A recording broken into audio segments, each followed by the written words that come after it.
ఓం శ్రీ గురుదేవాయ నమః.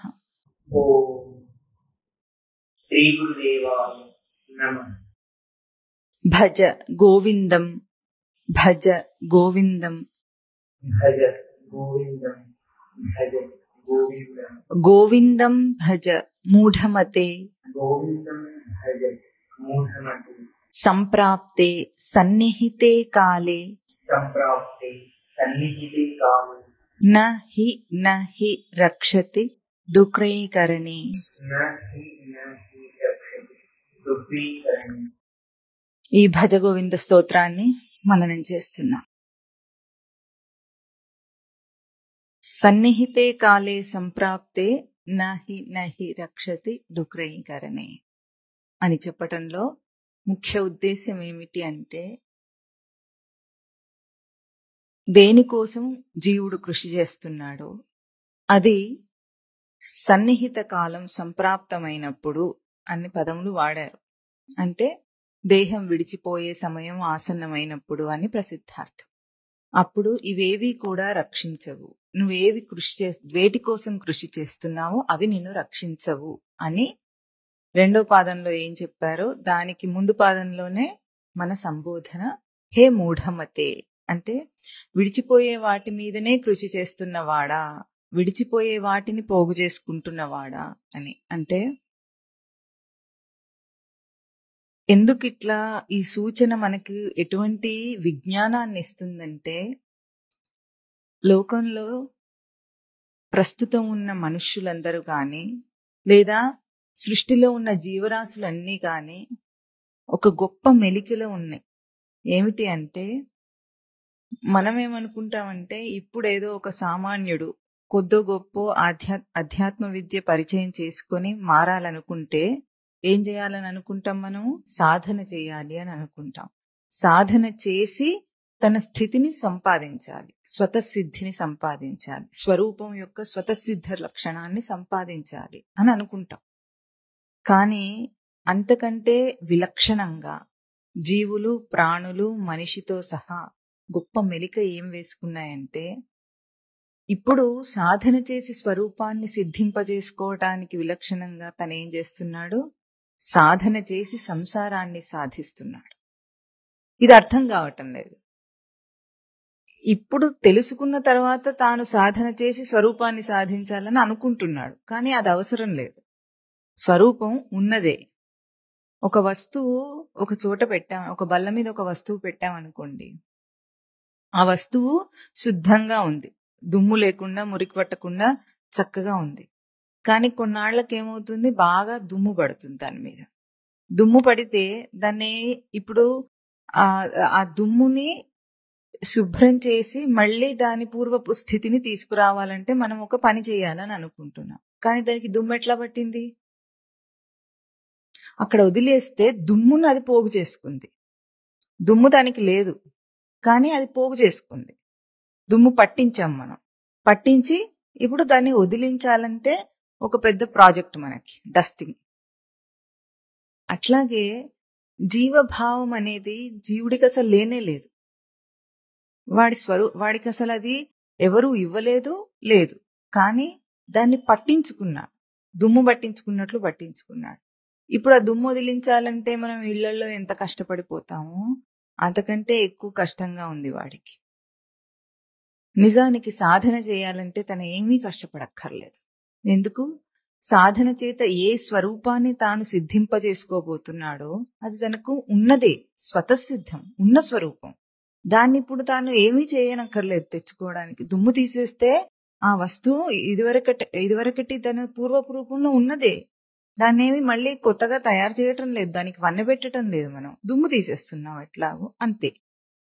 ఇప్పుడు మనం అట్లా కాకుండా ఉండాలి అంటే ఏం చేస్తాం? కొన్ని వస్తువులని ప్యాక్ చేసి పెట్టేస్తాం నీట్గా, ముందుగానే దుమ్ము పట్టకుండా పెట్టుకుంటాం. అప్పుడు అంత కష్టం లేదు. ఆ ప్యాక్ చేసిన దాన్ని అన్ప్యాక్ చేస్తే దుమ్ము లేని వస్తువు మనకి ఎట్లా కనిపిస్తుందో అట్లాగే జీవభావాన్ని సంపాదిస్తున్నాడు, కష్టపడి సంసారంలో సాధిస్తున్నాడని ముందు గుర్తించాలి మనిషి. ఎందుకు? ఇదో పెద్ద లోకంలో కష్టమేమైపోయిందంటే, సాధకుడు అంటే ఇప్పుడు వాడు ఏదో చెయ్యబోతున్నాడు, ఏదో చేసి సాధించబోతున్నాడని. సామాన్యుడు స్వేచ్ఛగా హాయిగా ఉన్నాడు. సాధకుడు మాత్రం ఇప్పుడు వాడు ఏదో త్యాగాలు చేసి ఏవేవో చేసి అన్నిటినీ వదిలేసి ఇప్పుడు ఏదో సాధించబోతున్నాడని అపోహ. కానీ నిజానికి అది రివర్స్.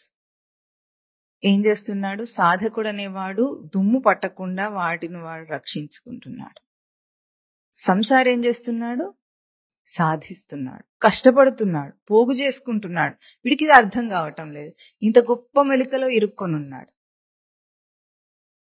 ఒక సంసారి సంసారాన్ని సాధించాలంటే ఎంత కష్టపడతాడో తనకి స్వానుభవమే. పోనీ తానిప్పుడు కాస్త అటువంటి దృష్టి నుండి దూరం అయినప్పటికీ పక్కవాళ్ళని చూస్తే అర్థమవుతుంది ఎంతెంత కష్టపడి. ఒక పోనీ ఉదాహరణకి ఏమీ బాధ్యతలు లేనివాడు ఒక ఇండస్ట్రీనో ఏదో పెట్టాడు అనుకుందాం, లేదా ఒక ఆఫీస్ పెట్టాడు అనుకుందాం. దాన్ని పూర్తిగా ఎస్టాబ్లిష్ చేసి దాన్ని ఒక స్థాయికి తీసుకురావడానికి ఎంత కష్టపడతాడు. అట్లాగే పెళ్లి చేసుకున్నవాడు ఆ సంసారాన్ని నిలుపుకోవడానికి ఎంత కష్టపడతాడు. కృషి చేస్తాడా? చేయడా? 24 గంటలు జీవితం అంతా కృషి చేస్తాడు. మరి అది కృషిలాగా కనిపించటం లేదు, అది సంసారాన్ని సాధిస్తున్నట్లు తెలియటం లేదు. కానీ సాధనలో మాత్రం ఇప్పుడేనా అని దూరంగా ఉంటాడు. అదేదో మొదలుపెట్టి ప్రాజెక్ట్ అంతా భయంకరమైంది అన్నట్లుగా, దాంట్లో అసలు మొదలు పెడితే గమ్యాన్ని చేరుకుంటాడో లేదో తెలియదన్నట్లుగా, అంటే ముక్తి అనేది వస్తుందో రాదో తెలియదన్నట్లుగా, నా వల్ల అవుతుందో కాదో, నేను అర్హుణ్ణో కాదో అని ఎన్నో అనుమానాలు కల్పించుకుని దూరంగా ఉంటాడు సాధనకి. సంసారాన్ని కల్పించుకోవడానికి అసలు ఎవరికి అనుమానమే లేదు. అందరూ అర్హులు అన్నట్లు, వాళ్ళు దానికి కేపబుల్ అన్నట్లు, వాళ్ళకి ఆ స్థితిగతులు ఉన్నట్లు చక్కగా వెళ్ళిపోయి చేసేసుకుంటారు అంతే. ఏం తెలియని ఒక అమాయక పిల్లవాడికి పెళ్లి చేసినా చచ్చినట్టు వాడు పిల్లల్ని పోషిస్తాడు. ఏం తెలియని అమాయక పిల్లని, ఆడపిల్లని ఎవరికైనా ఇచ్చినా ఏం చేస్తుంది? పిల్లల్ని కంటుంది, ఒక సంసారాన్ని ఏర్పాటు చేసుకుంటుంది, దాన్ని ఈదుకొస్తుంది. మరి ఇవన్నీ సాధించడానికి అర్హతలు ఉన్నవాడు ఏమీ చేయకుండా, ఇవేమీ చేయకుండా ఉంటే తన స్వరూపం తనకి స్వతసిద్ధంగా ఉన్నదే అవుతుంది. ఇది ఎందుకు కష్టం అనుకుంటున్నాడు? ఈ గొప్ప మెలిక ఏమిటి అసలు? అందుకే మూఢమతే అని తిట్టింది. వెర్రివాడా, తెలివిలేనివాడా అని. ఇంత అపోహ ఏమిటి మనిషికి? భ్రాంతి ఏమిటి? ఎందుకంటే ఒకటే కారణం. ఈ మెలికలో బతకడానికి కారణం ఏమిటంటే అక్కడ కనిపిస్తున్న సంసారము సత్యం అనుకుంటాడు, ఇక్కడ కనిపిస్తున్న సాధన సత్యంగా తోచదు తనకి. ఎంత చెప్పినా, శాస్త్రవాక్యాల మీద విశ్వాసం ఉన్నా తనకి సత్యంగా ఇది తోచదు కనుక అప్పుడేమనుకుంటాడు? ఇదేమో అనుమాన ప్రమాణమైంది, సంసారమేమో ప్రత్యక్ష ప్రమాణమైంది. ఎవరైనా ఒక పెళ్లి కాని వాడు పెళ్లి చేసుకుంటే ఎట్లా ఉంటుంది అని ఎవరినైనా అడుగుతాడా? ఆ తర్వాత కాన్సిక్వెన్సెస్ ఎట్లా ఉంటాయి, ఏం చేయాలి, గబుక్కున పిల్లలు పుట్టేస్తే ఎట్లా అని అన్నాడు. 18 ఇప్పుడైతే కాస్త 25 సంవత్సరాలకు పెళ్లి చేస్తున్నారు అనుకుందాం. ముందు పూర్వం ఏమిటి? 16-18 సంవత్సరాలకు, అంతకుపూర్వం ఇంకా చిన్నప్పుడే. వాడి ఇంకా శరీరం పూర్తిగా ఎదగనే లేదు, అప్పుడు పెళ్లి చేసేస్తారు, పిల్లలు పుట్టేస్తారు. పుట్టేస్తే వీడికి అన్నీ తెలిసిన వాడిలాగా ఆ సంసార భారాన్ని అంతా మోస్తాడు. తప్పించుకోవటం లేదు, ఎవరు తప్పించుకునే ప్రయత్నం కూడా చేయరు. ఇప్పుడు అదే సాధన అంటే కాస్త శ్రవణం చేస్తుంటేనే, ఒక చిన్న పిల్లవాడు ఒక 20 సంవత్సరాల వాడికి ఏదో జిజ్ఞాస కలిగిందంటేనే లోకానికి అదొక విడ్డూరం. వీడికి ఇప్పుడే ఎందుకు ఇటువంటి భావాలు అని, ఇప్పుడే ఎందుకు అని. వీడు ఏం చేస్తాడు, ఏమైపోతాడు? మఠాలకి ఆశ్రమాలకి వెళితే ఉన్నవాడు ఉన్నట్టు చిన్నాభ్రమ నశ్యతి అంటాడు. మళ్ళీ ఎట్లా అయిపోతాడో, ఏమవుతాడో, సస్టైన్ చేసుకోగలుగుతాడో లేదు, అక్కడ ఉండగలుగుతాడో లేదు, ఇన్ని రకాల అపోహలు ఉన్నాయి. అంటే పరోక్షమైన దాన్నేమో ప్రత్యక్షంగా అనుకొని, ప్రత్యక్షమైన దాన్నేమో అనుమాన ప్రమాణం చేసుకొని గొప్ప మెలికలో ఉన్నాడు. మహామహా తెలివైన మనిషి, మామూలు మనిషి కాదు వీడు, మహామహా తెలివైన మనిషి. ఎందుకు? సృష్టిలో లోకంలో ఎన్నో కనుక్కున్న మహామేధావి. ఆ మహామేధావినే శంకరులు మూఢమతే అంటున్నారు. నీ మేధావితనంతో నువ్వు కనుక్కున్నవన్నీ కూడా ఇక్కడ వదిలేసిపోతావు, నీతో ఏవి రావు, ఏ కృషి నువ్వు చేశావు అవి నీతో రావు అని చెప్పడమే ఇక్కడ శంకరులు చేస్తున్న మంచి గొప్ప సూచన. సంప్రాప్తే సన్నిహితే కాలే అన్నారు. సన్నిహిత కాలం అంటే దేహం విడిచిపెట్టిపోయే కాలం మనకు అర్థమైంది. ఏమవుతుంది? దేహం విడిచిపెట్టిపోయే కాలంలో ఏం చేయగలుగుతాడు, ఎట్లా ఉంటుంది స్థితి అన్నప్పుడు ఒక విచారణకు తీసుకుంటే, సాధారణంగా మనం లోకంలో ఏదైనా తిన్నామంటే, ఒక వస్తువు, ఒక పదార్థం తిన్నాం, దాని రుచిని చెప్పడానికి ప్రయత్నం చేస్తాం. ఎదుటివాడికి అదే రుచిని వాడి లోపల దూరి చెప్పలేకపోయినా లక్షణాలు చూపించి ఈ పదార్థం యొక్క రుచి ఇట్లా ఉందని చెప్పగలం. కానీ దేహం విడిచేసిన తర్వాత మనం తిరిగి చెప్పగలము? లేదు. ఒకసారి ఆ దశని దాటితే మళ్ళీ తిరిగి చెప్పటానికి ఈ దేహంలోకి వచ్చి నువ్వు వ్యక్తం చేయటానికి లేదు. పోనీ ఈ అనుభవాన్ని నిలుపుకొని వచ్చే జన్మలో మళ్ళీ చెప్పగలడా? అట్లా కూడా లేదు. ఎందుకు? సర్గే సమ్మోహం యాంతి అని అన్ని మర్చిపోయి మళ్ళీ కొత్తగా వ్యవహారం చేస్తున్నాడు ఇక్కడ. మరి ఇప్పుడు దేహం విడిచిన స్థితిలో తన స్థితి, జీవుడి స్థితి ఎట్లా ఉంటుందని ఎవరు చెప్పగలరు? ఇప్పుడు ఒక జ్ఞానియో ఎవరో చెప్తున్నారని అనుకుందాం, శాస్త్రం జ్ఞాని గాని చెప్పడానికి ప్రయత్నం చేస్తున్నారని అనుకుందాం. ఏది మీరేమైనా చేశారా, చూసారా అని అడుగుతాడు ఎవడైనా. ఒక మూర్ఖుడు అడిగే అవకాశం ఉంది. మరి ఎట్లా? దేహం విడిచే సమయం వచ్చినప్పుడు ఇదేమో రక్షించదంటున్నారు, అందుకని గోవిందుణ్ణి భజించమంటున్నారు. భజిస్తాను సరే, కానీ అప్పుడుండే స్థితి నాకేమిటి అని అనుమానించాలి ఒక సాధకుడు. ఎట్లా ఉంటుంది నా చిత్తం, ఎట్లా ఉంటుంది దేహం విడిచే సమయానికి అని. సాధారణంగా దేహం విడిచే సమయాన్ని ఊహించటము, మనమేమనుకుంటాం, యవ్వనంలో ఉన్నవాడికి అది ఊహకు అందదు, వృద్ధాప్యంలో ఉన్నవాడికి అటువంటి ఆలోచనలు వస్తాయని అనుకుంటాం. కానీ అది తప్పు. ఎందుకంటే లోకంలో ఎందరో ముసలి వాళ్ళు ఉన్నారు. 90 సంవత్సరాలు ఉన్నా సరే, అప్పుడు 90 సంవత్సరాలంటే ఎట్లా ఉంటుంది? Any time anything can happen అని అనుకుంటాం. అప్పటికి కూడా వాడికి నేను రేపు పోతానేమో, అప్పుడు నేనేమవుతాను అన్న ఈ సందేహాలు అటువంటివి ఏం రావు. వాడి స్థితిని అంచనా వేసే ప్రయత్నం కూడా చేయడు వాడు. ఇది కేవలము ఒక జిజ్ఞాసుకు మాత్రమే కలిగే ప్రశ్న. అది వయస్సుతో సంబంధం లేని ప్రశ్న. ఎందుకు ఈ ప్రశ్న వేసుకోవాలంటే కాస్తో కూస్తో వాడికి విచారణ వివేకం ఉండాలి. అప్పుడే దేహం విడిస్తే నేనేమవుతాను అని అనుకోవాలంటే కాస్త వాడికి దేహం కంటే నేను వేరు అన్న విచారణలో ఉన్నవాడైతే ఈ ప్రశ్న వేసుకుంటాడు. వేసుకొని ఎట్లా విచారణ చేయాలి, ఎందుకు ఇది ఎటువంటి పరిస్థితి, మనకి ఒకసారి అది అయితే మనకు తర్వాత అర్థంగా చెప్పటానికి వీల్లేదు. పోనీ మళ్ళీ ఆ అనుభవం ఉందా అంటే 84 లక్షల జీవరాశుల గర్భాలు అని చెప్పబడే వాటిల్లో జన్మనెత్తాడు జీవుడు అని చెప్పబడుతున్న దాంట్లో కూడా ఇంత తనకి అనుభవమే ఉన్నప్పటికీ ఆ దశ ఎటువంటిదో తనకు అర్థం కావటం లేదు. ఇప్పుడు కర్తవ్యం ఏమిటి? ఆ సమయంలో నేను నా చిత్తాన్ని ఎట్లా నిలుపుకోవాలి అన్న అంశమును విచారణ చేసుకోవాలి ఎవరికి వాళ్ళు. ఇది దాటేసే అంశం కాదు. ఎందుకంటే 80 ఏళ్లకి 90 ఏళ్లకి కాదు, ఏ క్షణాన్నైనా వచ్చే క్షణానికి తన ఊపిరి ఆగదని గ్యారంటీ లేదు. కాలుడు పగబట్టి కాలపాసము పట్టి తలవాకిటనున్నాడు. ఎప్పుడైనా రమ్మంటే పోవాలి అంతే. మొన్న ఒకసారి ఏమనుకున్నాము, ట్రింగ్ అండ్ బెల్ మోగిందంటే ప్లే ఆఫ్, ఈ నాటకం ఆగిపోతుంది. అది ఎప్పుడు అని తనకు తానే ఒక ప్రశ్న వేసుకుని ఆ క్షణాన్ని తన చిత్తాన్ని ఎట్లా నిలుపుకోవాలి అంటే, భగవద్గీత మనకి ఏం చెప్పింది? ప్రయాణ కాలంలో ఎట్లా ఉండాలి?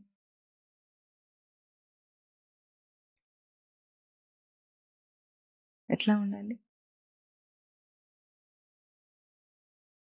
స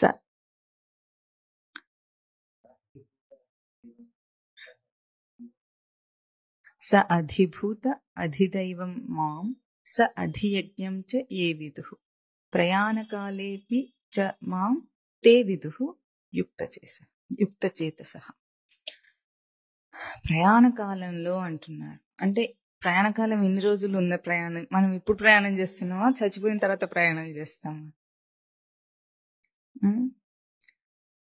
ఎట్లా ఉంది? ఇప్పుడు మనం అందరం ఏమనుకుంటున్నాము, ఆ ప్రయాణ కాలం అంటే ఆ శ్లోకం ఏం చెప్పిందని అనుకుంటున్నాం. మనము చచ్చిపోయిన తర్వాత అప్పుడు అది ప్రయాణ కాలం, చచ్చిపోయేటప్పుడు ప్రయాణ కాలం అని అనుకొని అప్పుడేదో ప్రయాణం చేసి ఎక్కడికి వెళ్తాడని అనుకుంటున్నాడు. కానీ ఇప్పుడు మనం చేసేదే ప్రయాణం ఇప్పుడు చేస్తున్నాం మనం. ఎందుకు? ప్రయాణం అంటే స్పష్టంగా పొందటం. ఎప్పుడు పొందగలడు? తను ఒక చోట ప్రవర్తించినప్పుడు ప్రవర్తన యందు పొందిక తనకి. స్వతసిద్ధ లక్షణం పొందే ఉండగా తన గ్రహింపుకు తిరిగి దాన్ని అందుకోవటం అనేది ఎప్పుడు ఉంటుంది? ప్రవర్తన కాలం. ప్రవర్తనలో పొందుట. కానీ ప్రవర్తన అయిపోయిన తర్వాత, అంటే ఈ దేహం విడిచేసిన తర్వాత తనకి ప్రవర్తన లేదు. ప్రవర్తన చేసి పొందుట అన్న చరలక్షణం ఏదైతే ఇప్పుడు ఈ దేహంతో తాను అనుభవిస్తున్నాడు. చరలక్షణం అంటే చరగతిభక్షణయోహు ధాతు. ప్రవర్తించి ఆ ప్రవర్తనలో తను ఒకటి పొందుతున్నాడు. ఆ చరలక్షణం అప్పుడు తనకు ఉండదు. అభౌతిక జీవుడుగా ఉన్నప్పుడు అది లేదు తనకి. ఎప్పుడుంది అది? ఏ దేహమును అవకాశముల సంపుటిగా కూర్చుకొని ఇప్పుడు ఉన్నాడో, ప్రవర్తిస్తున్నాడో, ఇప్పుడు తను ప్రవర్తించి తాను పొందగలిగిన ఒక అంశము, అవకాశం తనకుంది. దేహం విడిస్తే ఆ అవకాశం లేదు. కనుక ఇప్పుడు ప్రయాణం ఇప్పుడు గాని అప్పుడు కాదు తనకి. అప్పుడు ఎట్లా ఉంటుంది? తాను ప్రవర్తించాలని అనుకుంటాడు, కానీ ప్రవర్తించడానికి ఆ క్షేత్రం లేదు తనకి. కార్యస్థానం లేదు తనకి. కార్యస్థానమైన దేహం ఉంటే ప్రవర్తన, దేహం లేకపోతే ఇప్పుడు ఎట్లా ఊహించవచ్చు మనం అంటే, ఒకరోజు రాత్రిపూట పడుకోబోతున్నాం మనం. పడుకోబోయే ముందు ఆ మరునాటికో లేదా తనకు ఏదైనా ప్రాజెక్ట్ ఉంటే దాని మీద ఎన్నో ఆలోచనలు వస్తాయి అనుకుందాం. తనకి ఆలోచనలన్నీ ప్లానింగ్ చేసుకుంటుంటాడు. ఆ ప్లాన్ అయిన తర్వాత ఎట్లా ఉంటుంది? అప్పుడు పడుకునే కాలం తనకి. కానీ అవి కార్యరూపంలోకి తను తీసుకురాలేడు. కానీ మైండ్ ఏం చేస్తుంది? ఆ మెదడులో మనస్సు ఎన్నో ఆలోచనలు చేసుకుంటుంది. ఆ ఆలోచనలన్నీ ప్రవర్తింపజేయడానికి దేహం పడుకొని ఉంది. వెంటనే చేయలేడు గబుక్కున అర్ధరాత్రి పూట. వాటిని ఏమనుకుంటాడు? రేపు లేచిన తర్వాత ఇవన్నీ నేను చేయాలి అని అనుకుంటాడు. అంటే ప్రవర్తన లేని కాలమైనప్పటికీ ఆ మనస్సుకు వచ్చే ఆ ఆలోచనలు అవన్నీ ఆగవు. ఆగకపోయితే ఎట్లా ఉంటుంది? చేయటానికేమో దేహం లేదు అప్పుడు. లేదా ఏదైనా రుగ్మత వచ్చినా గానీ, రోగమే వచ్చినా, మంచాన పడినా తన ఆలోచనలేమో ఆగవు, వస్తూనే ఉంటాయి. వాటన్నిటినీ కార్యరూపంలోకి తీసుకురావడం కోసం, అవకాశం కోసం ఎదురు చూస్తాడు. కానీ అవి చేయలేడు ఎట్లాగో. అది ఉపమానంగా అక్కడక్కడ మనం అప్పుడప్పుడు అనుభవిస్తాం. కానీ రేపు దేహం విడిచే సమయానికి పూర్తిగా అదే స్థితి. అభౌతికమైన తన మనస్సుకి ఎన్నో ఉంటాయి ఆలోచనలు ప్రవర్తింపజేయాలని. కానీ తాను ప్రవర్తనకు దూకలేడు. ఎందుకు? ఆ దూకుడంతా ఇక్కడే, ఈ దేహంలోనే దూకుడంతా తనకి. అందుకే ఇప్పుడు ఈ సన్నిహిత కాలం అని చూపించిన దాన్ని తాను మననం ఎట్లా చేసుకోవాలి, ఎట్లా దాన్ని విచారణ చేసుకోవాలో అది చాలా ముఖ్యమైన అంశము సాధకుడికి. ఇప్పుడు ఇదే పదాన్ని కేవలం దేహం విడిచే కాలము అని కాకుండా మనం అక్కడ పోల్చుకొని చూడాలంటే ఏం చేస్తాము? సన్నిహిత పదం ఏం చెప్తుందో అప్పుడు మనకు తెలుస్తుంది. సన్నిహితం అంటే వికలం కాకుండా పొందిన ధారణ. వికలం కాకుండా పొందిన ధారణ తన చేత పలికింపబడటం, అది సన్నిహిత కాలం తనకి. ఇప్పుడు మనం ఇందాక అన్నట్లు మనసుకు వచ్చే ఆలోచనలు అవన్నీ ఏమున్నాయో అవి మనసుకు ధారణ రూపంలే. కానీ ఇవి వికలమైన ధారణల, వికలం కాని ధారణల, పొందిన ధారణల, పొందలేని ధారణల. ఇది ఆలోచించాలి మనిషి. ఎందుకు? మనస్సుకి తనకు విషయమున గురించి ఏవైతే ఆలోచనలు వస్తున్నాయో, విషయంలో తాను ప్రవర్తించాలనుకుంటున్న ఐడియాస్ అని మనం ఏవైతే అంటామో లోకంలో, అవన్నీ కూడా వికలమైన ధారణలు. దేనికి వికలమైన ధారణలు అంటే స్వరూపమునకు వికలమైన ధారణలు, విషయమునకు వికలం కాని ధారణలు. అంటే విషయానికి మ్యాచ్ అవుతున్నాయి అవన్నీ, కానీ స్వరూపానికి కాదు. అక్కడ ఆ ధారణలలో అవన్నీ మనసుకి ధారణాశక్తి ఉంది. కానీ ఇప్పుడు ఎట్లా ఉంది? ఆ ధారణాశక్తి తనకు విషయ సంబంధితమైన ధారణాశక్తి ఉంది కనుక ఇవన్నీ సన్నిహితమా కాదా తనకి? ఎందుకు? సాధారణంగా ఇవే ఆలోచనలు వస్తాయి మనిషికి. పడుకుంటే రేపు ఏం చేయాలి, ఏ ఫీల్డ్ లో పనిచేస్తున్న వాడికి ఆ ఫీల్డ్ లో, ఏ రంగంలో ప్రవర్తిస్తున్న వాడికి ఆ రంగంలో తాను ఏం ఉద్ధరించబోతాడో అవి, ఇటువంటి ఆలోచనలే వస్తున్నప్పుడు ఇవి సన్నిహితమా తనకి? అవునా కాదా? ఒక్కటి ఆలోచించు. ఎందుకు రేపు దేహం విడిచే సమయానికి ఈ విచారణ తనకు అందాలి. ఇప్పుడు ఈ ధారణ, ఒక విషయం గురించి నాకు వచ్చిన ధారణ నా స్వరూపాన్ని వికలం చేస్తుందా లేదా, పొందింపజేస్తుందా లేదా, ఈ ఈ ఈ ధారణని అనలైజ్ చేయటం అనేది వీడికి కావాలి. ఎందుకు అక్కడే మనము దూకుడుకి ఆనకట్ట వేయగలం. మనిషి యొక్క దూకుడు ప్రవృత్తికి ఆనకట్ట వేయగలం. ఎందుకు ఎట్లా ఉంటుంది, ఐడియా వచ్చిన వెంటనే ఎట్లా లేస్తాడు, టక్కున లేస్తాడు, చేసేస్తా అంటాడు.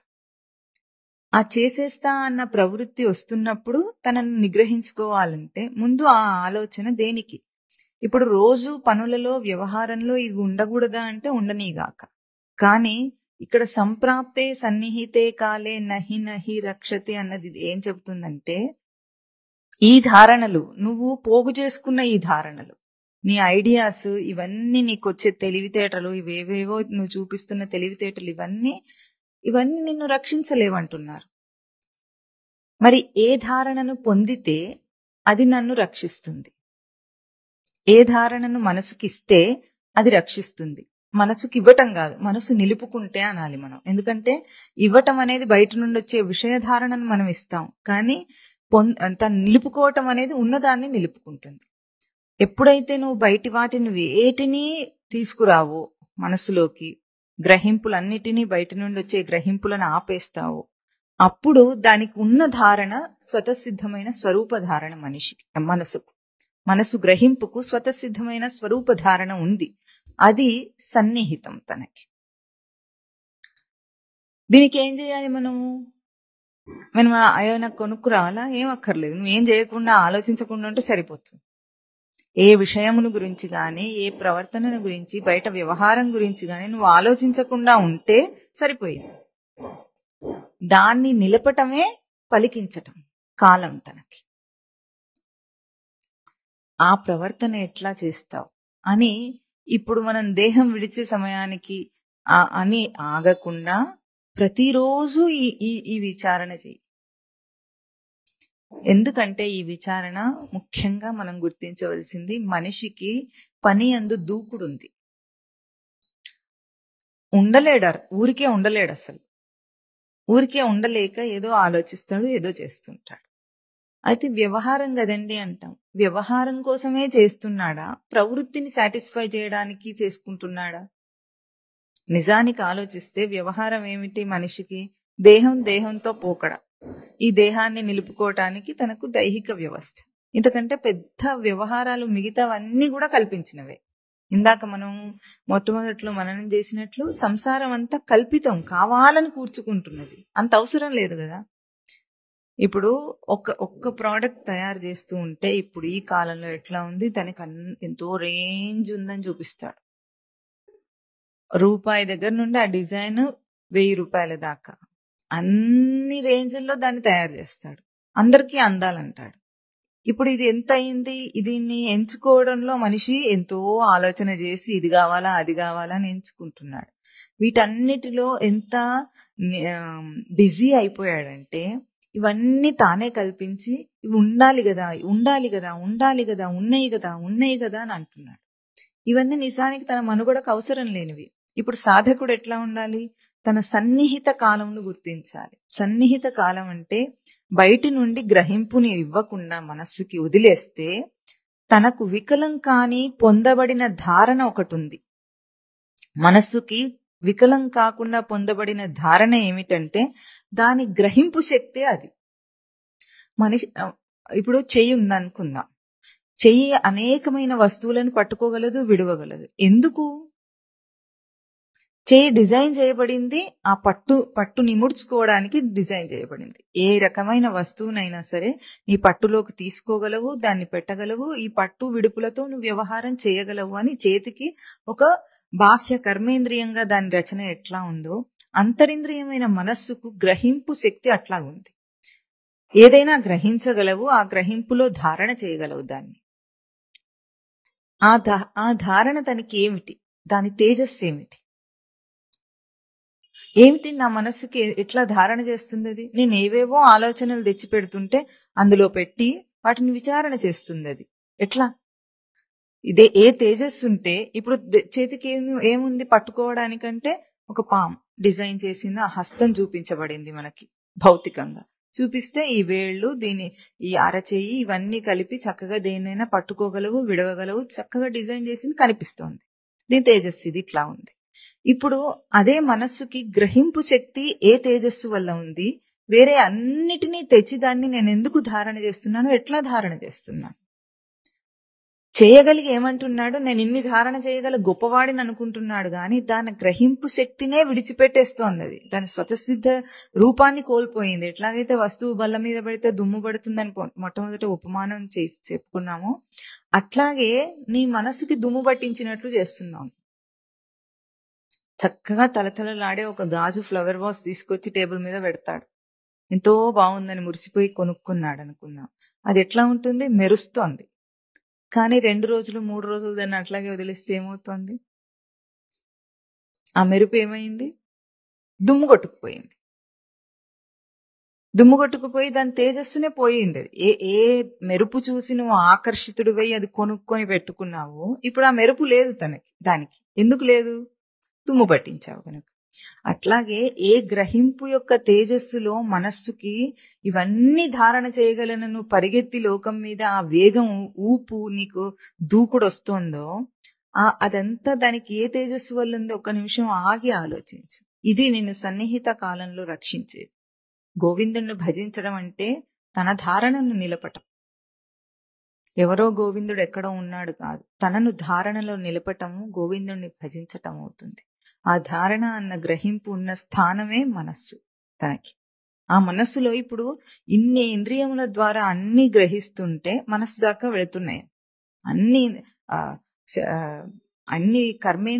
జ్ఞానేంద్రియములు అన్నిటి చేత కూడా ఏ ధారణ నీకు వస్తుందో అదంతా మనస్సులో వస్తుంది.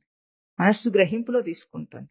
దానికి ఏ తేజస్సు ఉంది, అది సన్నిహితం. తనకి సన్నిహితం, వికలం కాని పొందబడిన ధారణ. దాన్ని పలికించి ఇప్పుడు ఎట్లా పలికించాలి దాన్ని అంటే, బయటి నుండి వచ్చే గ్రహింపు వచ్చింది, చేతికి ఏదో వస్తువు ఇచ్చారు, ఏం చేస్తున్నాను, చేతిలో పట్టుకుంటున్నాను. నీకు తెలుస్తోందా, వస్తువు వేరుగా తెలుస్తోంది, చెయ్యి వేరుగా కనిపిస్తోంది, రెండు భౌతిక పదార్థములు వేరువేరుగా కనిపిస్తే పట్టుకోవడం నీకు తెలిసింది. ఎట్లాగో ఇప్పుడు గ్రహింపులోకి వస్తుంటే నేను తీసుకుంటున్నాను అనే అభౌతిక గ్రహింపు నీకు విడిగా కనిపించాలి, వేరుగా కనిపించాలి. అప్పుడు నీ ప్రవృత్తి వేగం ఆగుతుంది. ఏ దూకుడు మనస్సులో ఆలోచన రాగానే ఆగలేక నేను దాన్ని కార్యరూపంలో చేసే తీరుతానని దూకుడుగా వెళ్ళి వీటికి పర్యవసానంగా ఒక పెద్ద సంసారాన్ని సాధించాడో మనిషి పోగు చేసుకుని, అదేమిటో నీకు అర్థమవుతుంది. ఎప్పుడు గ్రహింపు స్థానంలో ఆగు. చేతికి ఏదైనా ఇస్తే ఎట్లా ఇది ఏమిటిది అని ఆలోచించి పట్టుకుంటాడా, గుడ్డిగా ఉంటాడా? ఒక స్కేల్ ఇస్తే ఎట్లా పట్టుకోవాలి, ఒక కర్ర ఇస్తే ఎట్లా పట్టుకోవాలి, ఒక గుండ్రని వస్తువు ఇస్తే ఎట్లా పట్టుకోవాలి, ఇవి తెలుస్తున్నాయా, సెన్స్ అవుతుందా లేదా?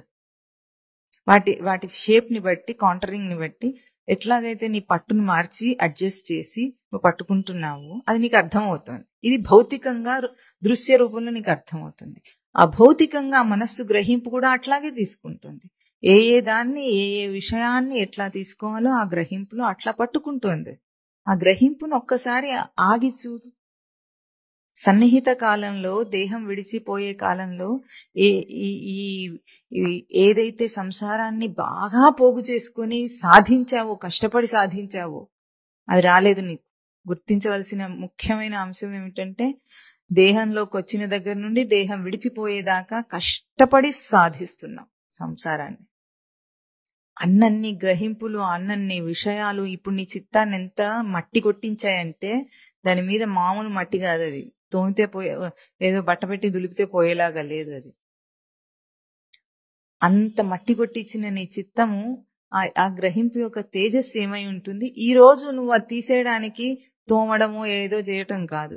ఒక్కసారి తేజస్సుని గుర్తించిన వెంటనే ఈ మట్టి కొట్టిందంతా పోతుంది.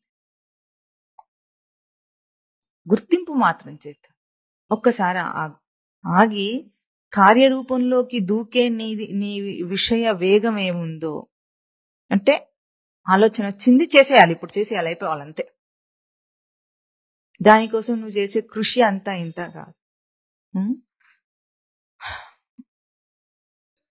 ఏదైనా ఒక వంటకం చేయాలని అనుకున్నాడు అనుకోండి, ఆ ఆలోచన వచ్చిందే తరువాయి దానికి కావాల్సిన వస్తువులన్నీ ఇంట్లో వెతికేయటము, లేకపోతే కొనుక్కొచ్చుకోవటము, వాటి కోసం కృషి చేయటము, ఎక్కడెక్కడో మార్కెట్లో వేరే వేరే చోట అవన్నీ దొరుకుతుంటే అవన్నీ తీసుకురావటము, చేసేసుకోవటము, తినటం. ఆ తిన్న తర్వాత ఏమైంది? ప్రయాస, అలసట, ఖర్చు ఇవన్నీ వచ్చినాయి. ఇటువంటి ఎన్ని ప్రవర్తనలు రోజుకు చేస్తూ ఇవన్నీ కష్టం అనుకుంటున్నావో, ఇష్టం అనుకుంటున్నావో, సాధిస్తున్నానని తెలుస్తుందో లేదా, లేకుండా ఎట్లా ఉన్నావు? రేపు దేహం విడిచిన తర్వాత ఇవన్నీ ఉంటాయి. ఆలోచనలు అట్లాగే ఉంటాయి. మార్కెట్ ఉండదు, డబ్బు ఉండదు, తెచ్చుకోవడానికి దేహం ఉండదు, చేసుకోవడానికి చేతులు ఉండవు, తినటానికి నోరు ఉండదు. కానీ నీ బుద్ధి అట్లాగే ఉంటుంది. అప్పుడు నువ్వు పడే కష్టం ఎట్లా ఉంటుంది? ఆ వేగాన్ని ఎట్లా ఆపుతావు అప్పుడు? ఇప్పుడు గ్రహింపును గుర్తించు. ఒక థాట్ వచ్చింది అని అనుకుంటాడు ఈ భాషలో, ఈ కాలం భాషలో. ఒక గ్రహింపు వచ్చింది తనకి. ఆ గ్రహింపు వచ్చింది అంటే మనం భాషలోనే మాట్లాడుతున్నాం, అది వచ్చింది అని. దానికి అది రావాలంటే చెయ్యి నీకు ఉండాలి, చేతిలోకి వస్తువు వచ్చినట్టు అది వస్తుంది. అంటే రెండు వేరు వేరు అంశములుగా నీకు తెలుస్తోంది. అది వచ్చింది, అంతకుముందు దానికి లేదు అది. ఇప్పుడు దాన్ని నేను ఎట్లా పట్టుకున్నాను, పట్టుకొని ఆ ధారణ చేసి దాన్ని నిలుపుతున్నాను. ఎంతకాలం నిలుపుతాడో, ఒక్కొక్క విషయానికి తన ఎంత ధారణ కెపాసిటీని ఇస్తే అంతకాలం దాన్ని నిలుపుతాడు, సస్టైన్ చేస్తాడు. చేసి దాంట్లో ప్రవర్తిస్తూనే ఉంటాడు. కష్టము నిష్ఠూరం ఆలోచనే లేదు, కానీ నిలుపుతున్నాడు. ఇటువంటివి లేకుండా, వికలం కాకుండా ఏ తేజస్సు మనస్సుకుందో ఆ గ్రహింపు నా స్వరూపం. అది సంప్రాప్తం తనకి. అప్పుడు ఈ బయటివన్నీ సంప్రాప్తే సన్నిహితే కాలే. అంటే ఏ స్వతసిద్ధమైన ధారణ తేజస్సు నీకుందో అది నీకు పొందబడిన గ్రహింపు, ఆ తేజస్సు నీ చేత గుర్తింపబడినప్పుడు సంప్రాప్తే హి నిశ్చయంగా ఇవన్నీ నా రక్షతి. బయట నుండి నువ్వు పోగు చేసుకున్నవి ఏవి కూడా నీకు ఇవ్వలేని ఒక అనుభూతిని నీకు ఇస్తుంది. అదేమిటంటే లోపల తనకు స్వతసిద్ధమైన తేజస్సు స్వరూపము ఎలివేట్ అయి కనిపిస్తుంది. ఇది ఎందుకు చేయాలి, దీనివల్ల నాకు వచ్చే లాభం ఏమిటి అని అడిగితే, ఎందుకు చేయాలంటే ఏ వేగము విషయాల్లో ప్రవర్తించే వేగము నిన్ను ప్రతిసారి మోసం చేస్తుందో, ఇంత విచారణ చేసినప్పటికీ ఎట్లా ఉంటుంది, మళ్ళీ ఒక ఆలోచన రావటము పరిగెత్తటం. ఆ పరిగెత్తటం అనే వేగము వచ్చిన ఆలోచనని కార్యరూపంలోకి తీసుకురావడానికి ఆ మధ్యలో ఉన్న ఆ గ్యాప్ ఎక్కడ ఉందో అక్కడ తన స్వరూపాన్ని ధారణ చేసి మళ్ళీ ఆ విషయానికి వెళ్ళొచ్చు. ఎందుకు? స్వరూప ధారణ నిలిచి ఉంటుంది, వ్యవహారం జరిగిపోతుంది. ఆ నిలకడ రావాలి. ఇది తీవ్ర రజోగుణానికి ఆనకట్ట. ఎందుకు? ఏదో సాధిస్తున్నానని అనుకుంటున్నాడు. నువ్వు సాధిస్తున్నది ఏమిటో తెలుసా? సంసారాన్ని స్ట్రాంగ్ గా చేసుకుంటున్నాడు, ప్రతిష్ఠ చేసుకుంటున్నాడు. గతి నివృత్తం అంటే ఇంకా దాంట్లో ఒకసారి దూరితే బయటికి రాలేకుండా ఏం కావాలో లోతుగా వేర్లన్నీ పాతుతున్నాడు. ఎంత లోతుగా పాతాడంటే ఇప్పుడు ఆ వేళ్ళన్నీ లాగితే పక్కనున్న బిల్డింగ్లన్నీ కదులుతాయి. ఒక పెద్ద మహావృక్షం ఉంటే దాని వేళ్లతో సహా పెకిలించాలంటే ఏమవుతుంది? దాని చుట్టుపక్కల ఉన్న ఆ విస్తీర్ణంలో ఉన్న మొత్తం అంతా, నేలంతా ఎట్లా కదులుతుందో అట్లా కదిలించాల్సి వస్తుంది. అంత లోతుగా పాతుకుంటున్నాం. ఇప్పుడు ఏమంటున్నాడు? ఇప్పుడు దాన్ని ఏదో సాధన చేసి స్వరూపాన్ని సాధించాలట. ఆ సాధన చేసి అంతగా నువ్వేం చేయక్కర్లేదు. ఇది చేయకుండా ఉంటే అది వస్తుంది. దుమ్ము పట్టించకుండా ఉంటే నీ వస్తువుకున్న మెరుపు ముందుగా ఎట్లా ఉందో అట్లాగే నీది కూడా. పట్టించకుండా ఉండు, దుమ్ము పట్టించకుండా ఉండు. ఇది విషయ వేగానికి ఆనకట్ట. సంప్రాప్తే సన్నిహితే కాలే హి నహి నహి న రక్షతి. ఏది? నీ వ్యాకరణం గాని, నీ పొట్టకుట్టి విద్యలు గాని, చదువులు గాని, ఏవేవి లోకంలో నువ్వు సాధించానన్నావో అవేవైనా గాని, నీ భార్య గాని, పిల్లలు గాని, భర్త గాని, ఎవ్వరు కూడా నీ స్వతసిద్ధమైన గ్రహింపు స్థానం దాకా వాళ్ళు రాను కూడా రాలేరు. వాళ్ళందరూ దుమ్ములాగా అన్నమాట. నీ స్వరూపం మీద దుమ్ము.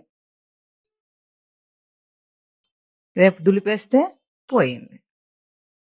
దుమ్ము ఎంత ఎట్లా ఆవరిస్తుంది? సన్నగా లేయర్ ఫామ్ అవుతుంది. ఒక ఫ్లవర్ వాజ్ ఉంది అనుకుందాం, దానికి ఎట్లా ఉంటుంది? దానికి అంతా కూడా ఒక సన్న లేయర్ వస్తుంది, అదే ఆకారంలో వస్తుంది. దాని ఆకారానికి అది ఉందేమో అన్నట్లుగా ఒక రంగునిస్తుంది. దానికి అంత మాత్రం చేత అది అవుతుందా? కాబట్టి దులిపితే పోయింది. అట్లాగే నువ్వు పోగు చేసుకున్న నీవన్నీ పోతాయి అని చెప్పడానికి హే మూఢమతే అన్నారు. అన్ని దులిపితే పోయేవి, కడిగితే పోయేవి, తోమితే పోయేవి. ఇప్పుడు దేహం, ఈ సన్నిహిత కాలాన్ని దేహం విడిచే కాలము అని ఒక ప్రసిద్ధార్థం చేత అనుకున్నప్పుడు మనం ఎట్లాగూ అంటే ప్రతి 2 ఉపమానాల్లో మనం దీన్ని అర్థం చేసుకోవచ్చు.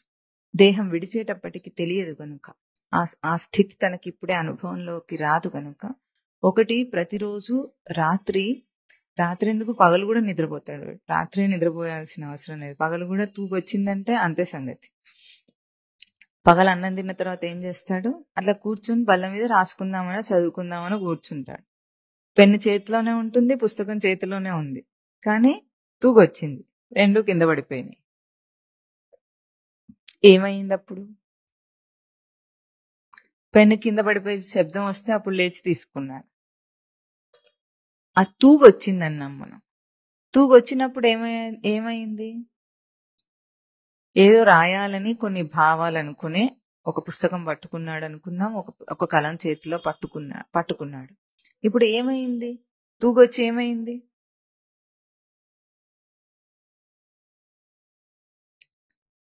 ఆ భావాలని ఆపి తను ఎక్కడికి వెళ్ళిపోయాడు?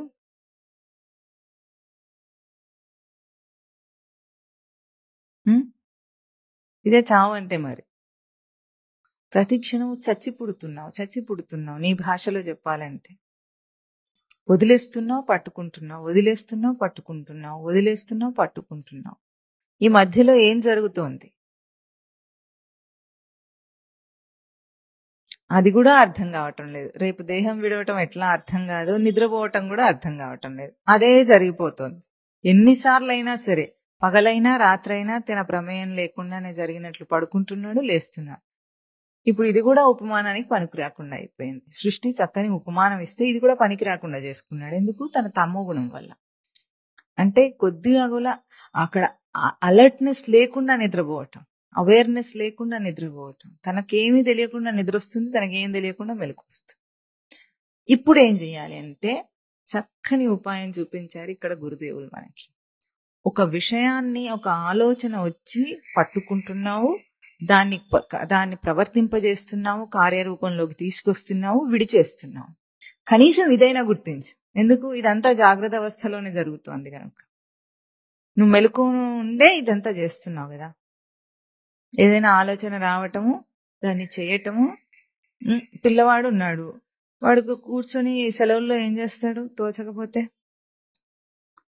పోయిన సంవత్సరం పుస్తకాలన్నీ ఉంటే పాత పుస్తకాలు కాగితాలు చింపి పేపర్ బోట్లు చేసుకుంటాడు. వాడు చేసుకుంటాడా?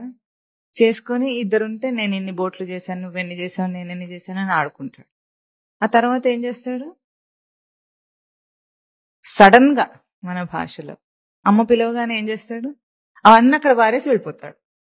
తర్వాత మళ్ళీ అవన్నీ వచ్చి అమ్మ సర్దుకుంటుంది. వీడికి ఆ ఆట అయిపోయింది, అక్కడ ఆట అయిపోయింది, వీడు వెళ్ళిపోయాడు అక్కడ నుండి. కానీ అప్పుడు ఆడుకుంటున్న ఆ సమయంలో ఎట్లా ఉంది? ఆ అన్న తమ్ములో అక్క చెల్లెల్లో ఎవరో ఉంటే వాళ్ళు, నేను 10 చేస్తా, నువ్వెన్ని చేస్తావు, నాది ఇట్లా వచ్చింది, నాది అట్లా వచ్చింది, ఎంతో సత్యంగా అక్కడ చేసి ఆడుకోవాలి అన్న ఆలోచన వస్తే ఎట్లా ఆడుకొని ఆ ఆట నుండి ఎట్లా లేచి వెళ్ళిపోతాడో వాడు. సముద్ర తీరానికి వెళ్ళి ఏం చేస్తారు? ఇసుకలో ఇల్లు కడతారు. 1 గంట 2 గంటలు అక్కడ ఉంటే ఏం చేస్తారు? నేను ఇంత ఇల్లు కట్టాను, నువ్వు అంత ఇల్లు కట్టావు, నేను క్యాసలు కట్టాను, నువ్వేమో గుడిసె కట్టావు, ఇట్లా ఆడుకుంటారు పిల్లలు. ఆ తర్వాత వెళ్ళిపోదాం పదా అని అనగానే ఏం చేస్తారు? చక్కగా ఏం పట్టు లేకుండా ఆ ఇల్లు అక్కడ వదిలేసి వెళ్ళిపోతారా? వెళ్ళిపోతే సముద్రపు నీటిలో అది కొట్టుకుపోయింది. ఇప్పుడు వాడు ఆ సమయంలో ఇట్లాగే నువ్వు అనుకుంటున్న నీ జీవితంలో నువ్వు చాలా గొప్పగా ముఖ్యమైనవి, ప్రముఖమైనవి అనుకుంటున్న వ్యవహార విషయాలన్నీ నువ్వు ఇట్లాగే చేస్తావు. ఒకసారి ఆలోచన చెయ్యి. ఏం చేస్తున్నాను? ఒక పని కల్పించుకుంటాడు, దాంట్లో తిరగాడి కాసేపటికి వదిలేస్తాడు దాన్ని. అది అయిపోయిందా లేదా అన్న దాని మీద దృష్టి కూడా ఉండదు. ఒక్కోసారి చేశానా చేయలేదా, ఎట్లా చేశాను, దేనికోసం చేశాను, అది వచ్చిందా రాలేదా, ఇది కూడా ఆలోచించాడు. ఇది కాస్తో కూస్తో ఆలోచించేవాడు సైంటిస్ట్. మిగతా అందరూ ఊరికే టైంపాస్ కి చేసినట్టు చేస్తుంటారు. ఇటువంటి ఎన్ని కల్పించుకొని నువ్వు రోజంతా బిజీగా ఉన్నావు, నీ షెడ్యూల్ బిజీగా ఉంది. ఎన్ని కల్పించుకున్నావు? వీటిలో దూరుతున్నప్పుడు గాని, వాటి నుండి వెనుదిరిగి వస్తున్నప్పుడు గాని. కాస్త నిద్రపోయేటప్పుడు అంటే నీకు తెలివిలేదు, చచ్చిపోయేటప్పుడు అసలే తెలివిలేదు అనుకుంటే కనీసం ఇటువంటి వాటిల్లో ప్రవర్తనకు దూకుతున్న నీ దూకుడు వేగాన్ని చూడు. ఇది నీకు నిజంగా అవసరమా? ఎన్ని అవసరాలు నిజంగా ఉంటాయి? లౌకిక వ్యవహారానికైనా సరే ఎన్ని అవసరం లేకుండా చేస్తున్నాడు. ఇవన్నీ పోగు చేసుకునేవి. వీటన్నిటికీ కాస్తో కూస్తో కృషి చేయడు, కాస్తో కూస్తో శ్రమపడడు, చాలా చాలా కృషి చేస్తాడు. ఇది అర్థం కావటం లేదు మనిషికి. వీటిల్లో జన్మ మరణమును అంటే తనకు ప్రకాశించుటను, ఆ ప్రకాశమును తను విడిపోవుటను, అది బయట నుండి వచ్చి తనకు ప్రకాశంలాగా కనిపించటము, తలుకు పెలుకులన్నీ చూపించటము, వాటికి వాడు వశుడై ప్రవర్తించటం, మళ్ళీ వాటిని విడిచిపోవటం, ప్రాణత్యాగం చేయటం. ఇట్లా ఎన్ని జన్మలు ఎన్ని మరణాలను అనుభవిస్తున్నాం. 84 లక్షలు అంటే ఎక్కడో చూడొద్దు, 84 లక్షల కంటే ఎక్కువ చేస్తాడు ఒక జీవిత కాలంలో. ఇది తన ప్రవృత్తి వేగాన్ని నియంత్రించుకోవడానికి, నిగ్రహించటానికి ఒక మంచి అభ్యాసం తనకి. సన్నిహిత కాలం చేయి వాటిని. అంటే ఏ గ్రహింపులోకి ఇవన్నీ వచ్చి నిన్ను తైతక్కలాడించి మళ్ళీ ఆ గ్రహింపు నుండి వెళ్ళిపోయి గ్రహింపును వదిలేసి వెళ్ళిపోతున్నాయి. ఆ గ్రహింపు ఎప్పుడైతే ఇవి వచ్చి వెళ్ళిపోతున్నాయో అప్పుడు కూడా ఆ గ్రహింపు ఏమి మురికి పట్టడం లేదు, దానికి అది కరిగిపోవటం లేదు, అరిగిపోవటం లేదు. దాని పూర్ణ తేజస్సుతో అది అట్లాగే ఉంటుంది. అందుకే ఇంకొక విషయాన్ని కూడా ఆ గ్రిప్పులోకి, ఒక చేతికి ఒక వస్తువు ఇస్తారు, అది వదిలేస్తే మళ్ళీ ఇంకొక వస్తువు పట్టుకుంటాం. కానీ చేతికి ఉన్న పట్టు ఆ మొత్తం దాని రచన అంతా అది అట్లాగే ఉంది. ఒక వస్తువు వదిలేసినప్పుడు దీని తేజస్సు కూడా వదిలేయటం లేదు, ఆ పట్టు యొక్క శక్తి వదిలేయటం లేదు. ఎట్లాగో ఎన్ని విషయాలలో నువ్వు తిరగాడినా గాని ఇప్పటిదాకా నీ గ్రహింపు అనే ఆ తేజస్సు ఇంత మాత్రం కూడా అది కరగలేదు, అరగలేదు, కోల్పోలేదు. ఈ పోగు చేసుకునేవేవి కూడా నీకు దాన్ని గుర్తింప చేయలేవు. వీటి వల్ల నీకు రాదు. ఈ భ్రాంతిని విడిచేయాలి మనిషి. ఏ ప్రేరణ ఉంటే ఇంత సంసారాన్ని సాధించగలుగుతున్నాడు? ఎందుకు చేస్తాడు ఇంత కష్టాన్ని? తెలుస్తున్నప్పటికీ ఏ ప్రేరణ చేత అనుభవిస్తున్నాడు, పోగు చేసుకుంటున్నాడు సంసారాన్ని? ఏదో ఒకటి ఉండాలి కదా. ఊరికేనే చేస్తాడా ఎవరైనా? చేయరు. ఎందుకు చేస్తాడు? ఒకటే తనకు ప్రేరణ ఏమిటంటే అహంత, మమత. నేను, నాది. ఆ నేను అనే దాన్ని తప్పుడు స్థానంలో గుర్తించి దేహంతో దైహికంగా గుర్తించి నేను చేశాడు. ఇక దేహ సంబంధితం అన్ని నావైపోయినాయి. దీనికి కావలసినవి ఏవేవో అవన్నీ మనుషులు, విషయంలో, వ్యవస్థ అంతా నాది. ఈ నేను నాది అన్న ఒక్క యాక్సెప్టెన్స్, ఈ ఒక్క గ్రహింపు తనని మొత్తం ఈ సంసారాన్ని పోగు చేసుకోవడానికి ఎంత కష్టాన్నైనా ఓర్చుకునేటట్లు చేస్తుంది. దాంట్లో తనకు వచ్చేది ఎట్లాగూ కర్తృత్వము, భోక్తృత్వము. ఈ అహంత, మమతలకు తనకు అందులో ఆ మోటివేషన్ లో ఏదైతే ఇంత సాధించాడో సంసారాన్ని, దాంట్లో తనకి కర్తృత్వ, భోక్తృత్వాలు వస్తున్నాయి. చేసే కర్తను తానే అన్న అదంతా కర్తృత్వం వహించి దాంట్లో నిలుస్తున్నాడు. విడిచిపెట్టడం లేదు. ఎందుకు? కష్టమని తెలుస్తున్నప్పటికీ ఆపేయచ్చు. కానీ ఎందుకు? నేనే కర్తను దీనికని, నేనే భోక్తనని తను నిలుపుకుంటున్నాడు. ఇక ఈ కష్టం నుండి బయటపడేది ఎట్లాగూ? చిన్న మంచి సూత్రం మనం అవలంబించవలసింది ఏమిటంటే ఒక మెలిక. ఏ అహంత వల్ల నేను అన్న గుర్తింపు వల్ల మమకారం పెంచుకొని దానికి సంబంధితమైన సంసారాన్నంతా చాలా కష్టపడి పోగు చేసుకున్నావో ఆ గుర్తింపు స్థానాన్ని వెరిఫై చేసుకో. దేన్ని నేనన్నావు, అది నేనేనా కాదా, చాలు. నువ్వు పోగు చేసుకున్న మొత్తం అంతా సంసారం ఒక్క పేక మేడలా కూలిపోవటానికి ఇది సరిపోతుంది. ఎంతో మోటివేషన్ ఉంది నాకు, దాన్ని నేను దాటలేను ఈ సంసారాన్ని అనుకున్న ఈ బలీయమైన సంసారం అని అనుకున్న దాన్ని పేక మేడలా కూర్చగలిగింది ఒకటే. నేను అన్ని ఏ స్థానంలో గుర్తింపు చేసుకున్నావో ఆ స్థానాన్ని వెరిఫై చేసుకో, అది నేనేనా కాదా, సరిపోతుంది. ఎప్పుడైతే ఆ మూలాన్ని తరచి చూచుకున్నాడో ఈ నేను, ఇప్పుడు దేహం నేను అంటున్నాడు. ఇప్పుడు ఈ వాక్యానికి ప్రసిద్ధార్థం ఏమిటి? సంప్రాప్తే సన్నిహితే కాలే అంటే ఈ దేహం విడిచిపోయే సమయం అన్నాం. నేనే అనుకున్న ఈ దేహాన్ని విడిచిపోవుట అనే ఒక అవాంతరాన్ని ఎత్తి చూపించారు. అదేమిటి? నేనే ఎట్లా విడిచిపోతాను, నన్ను నేను ఎట్లా విడిచిపోతాను? ఇది తెలియని సత్యం ఎవరికైనా తెలియదా? పసివాడితో సహా తెలుసు చచ్చిపోవటం అనటం. ఎవరో పెద్దవాళ్ళం కాకపోయినా మన కళ్ళ ముందే పురుగు పుట్రాన్ని చచ్చిపోతున్నాయి. చచ్చిపోతే అది కదలలేదు, చచ్చిపోయింది, అర్థమైంది. ఇప్పుడు నేను అన్న భ్రాంతిని కల్పించుకుంటే ఇంత గాఢంగా ఈ సంసారంలో ఇరుక్కున్నావో ఆ నేను అన్న భ్రాంతి మీద నిలువు. ఒక్కొక్క విషయంలో, ఒక్కొక్క ప్రోగు చేసుకుంటున్న సమయంలో ఒక్కొక్క గ్రహింపును మనసుకి ఇంజెక్ట్ చేసి దానికి అంటకపోయినా అంటిస్తున్నావో అక్కడ నిలిచి ఆగు. ఏది నేను? విడిచిపోయే దేహం నేనా? వదిలిపెట్టిపోయే ఇవన్నీ నావా? ఈ ఒక్క రెండు స్థానాలని బాగా బాగా పరిశీలనాత్మకంగా, విచారణాత్మకంగా తరచి చూచుకుంటే ఏ మోటివేషన్ వచ్చిందో అది టక్కున ఆగిపోతుంది. ఎప్పుడు మనిషి నాది కాదనుకుంటాడో చస్తే దాని గురించి ఏం కృషి చేయడు. కృషి చేస్తున్నాడు అంటే ఒకటే అర్థం దాని గురించి, ఏమిటి? నాదనుకుంటున్నాడు. నాదనుకోకుండానే నేను అన్ని చేస్తున్నాను అనటం నీ భ్రాంతి. నాదనుకోకపోతే చేయడు వాడు. ఇప్పుడు దీన్ని ఎట్లా ఆపేది? విషయ వేగము, ప్రవృత్తి దూకుడు ఉన్న మనిషి ముందు తరచి చూసుకోవాల్సింది ఏమిటంటే, ఏది తెలిస్తే నేను గొప్పవాడినని అనుకొని దాన్ని ప్రయోగంలోకి తీసుకురావాలనే ఒక దుడుకుతనంతో బయటకు వచ్చేస్తున్నాడో అది తెలివి కాదు, నాది కాదు.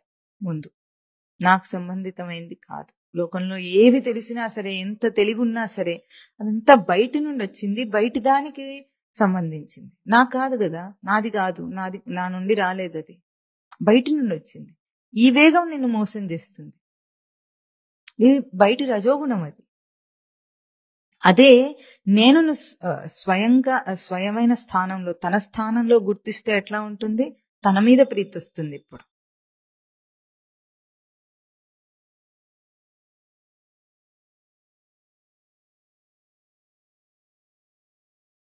నేను అన్న గుర్తింపు స్థానాన్ని మారిస్తే ఇప్పుడు ఏమైంది? బయట విషయాల మీద ప్రేరణ, ఆ మోటివేషన్ ఒక్కసారిగా తెగిపోయి తన ఏ స్థానంలో గుర్తించాడో అక్కడ ప్రేరణ ఉంటుంది. అంతే కదా? అది అహంకారం. అహమితి బుద్ధిం కరోతీతి అహంకారం. నేను అన్న ఆ స్థానాన్ని మార్చేస్తే, గుర్తింపును మార్చేస్తే ఈ ప్రేరణ ఆగిపోతుంది. ఎంత అనుకున్నా సరే దూకుడు వచ్చేస్తుంది నాకంటే, ఎందుకే వస్తుంది మరి? దాని మీద నీకు అహంత మమతలున్నాయి, కర్తృత్వ భోక్తృత్వములున్నాయి. ఇది గుర్తించు. ఎందుకు సంసారం నిన్ను విడవదంటే ఈ నాలుగింటితో గ్రిప్ చేసింది. దాన్ని 4 మూలలా దాన్ని పట్టేశావు. ఆ గ్రిప్ లో ఉంది ఇప్పుడు అది. ఇప్పుడు నీకు విడిచిపోదది. వీటిని విడిపిస్తే అన్ప్యాక్ చేస్తే పోయింది. ఇది గోవిందుణ్ణి భజించటం. గోవిందుణ్ణి భజించటం అంటే పోగు చేసుకున్న వాటి మీద కాకుండా తాను తన అంశమును నిలుపుట అని మనం ఇప్పుడు భజ శబ్దానికి అర్థం మననం చేస్తున్నాం. భజన అంటే ఏమిటి? తన అంశమును నిలుపుట. తన అంశం ఏమిటి? ఏదైనా గ్రహించాలంటే దానికి ఒక గ్రహింపు అనే తేజస్సు ఉంటేనే ఆ గ్రహింపులోకి వస్తుంది. ఆ గ్రహింపు నా స్థానం, నేనుకు శుద్ధమైన స్థానం అది. అది నీ చేత గుర్తింపబడితే నీ సేవ అవుతుంది. ఎట్లా చేయగలము అంటేనే దానికి గోభిః వేదాంత వాక్యైః విద్యతే లభ్యతే ఇది గోవింద అని నిర్వచనాన్ని మననం చేశాము చాలా విశదంగా.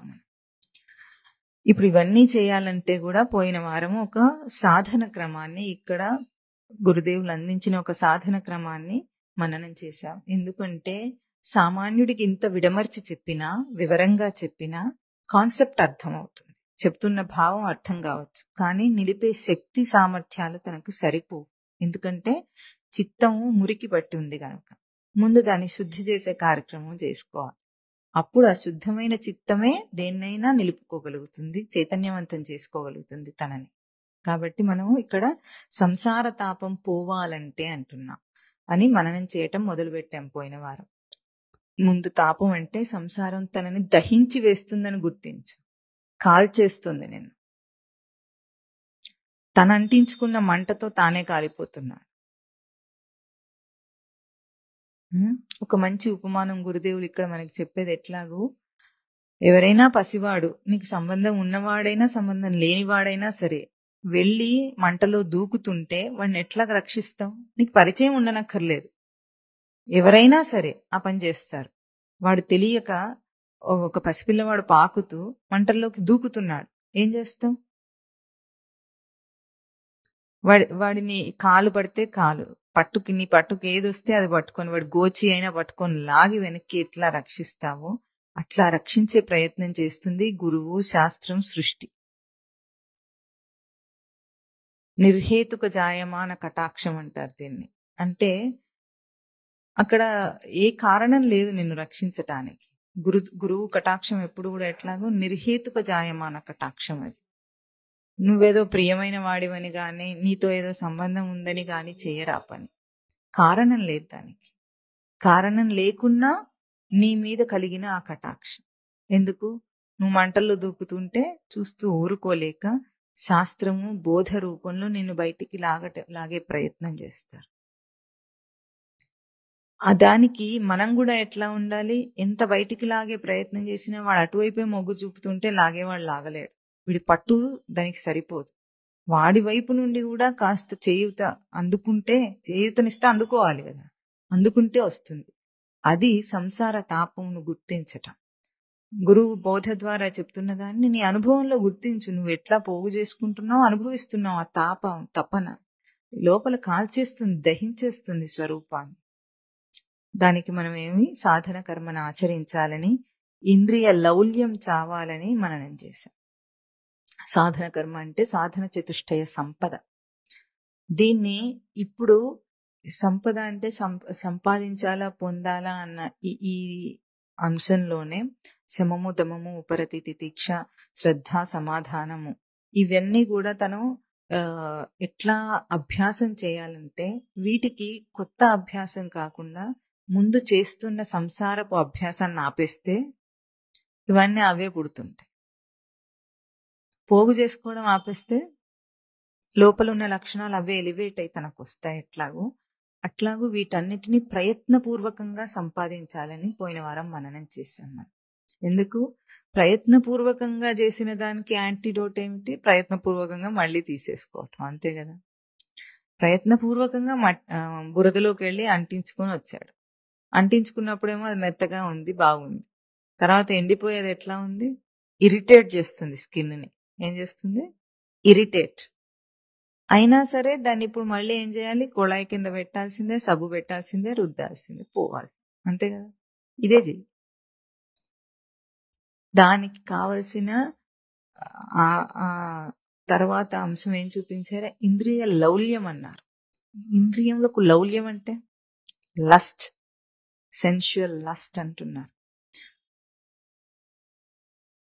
లౌల్యం అన్న పదం వాడటానికి ఇక్కడ ఒక అంశంను గుర్తించాలి. ఇంద్రియములు తేజోవంతములు, రచన చేత అవి బాగా తేజస్సుతో ఉన్నాయి. ఎందుకు? ఏ గ్రహింపు మనస్సుకుందో ఆ మనస్సు యొక్క గ్రహింపును బయటికి పరావర్తనం చేయగలిగిన ఒక గొప్ప శక్తి కలిగినవి ఇంద్రియం. లోపల ఆత్మ యొక్క గ్రహింపు ఉంది తనకి. ఆ గ్రహింపుని బయటికి ఎట్లా వ్యక్తం చేస్తాడు?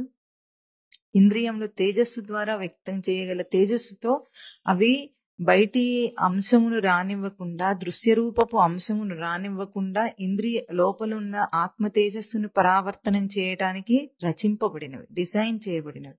అది వాటి ఒరిజినల్ తేజస్సు. అటువంటి వాటిని లౌల్యం అన్న పదం చేతి ఇక్కడ చెప్పవలసి వచ్చిందంటే మనిషి దాన్ని ఎంత వ్యతిరేక దిశలో దాన్ని ప్రయోగం చేసుకుంటున్నాడో ఒక్కసారి మనం ఆలోచించాలి. ఎందుకు?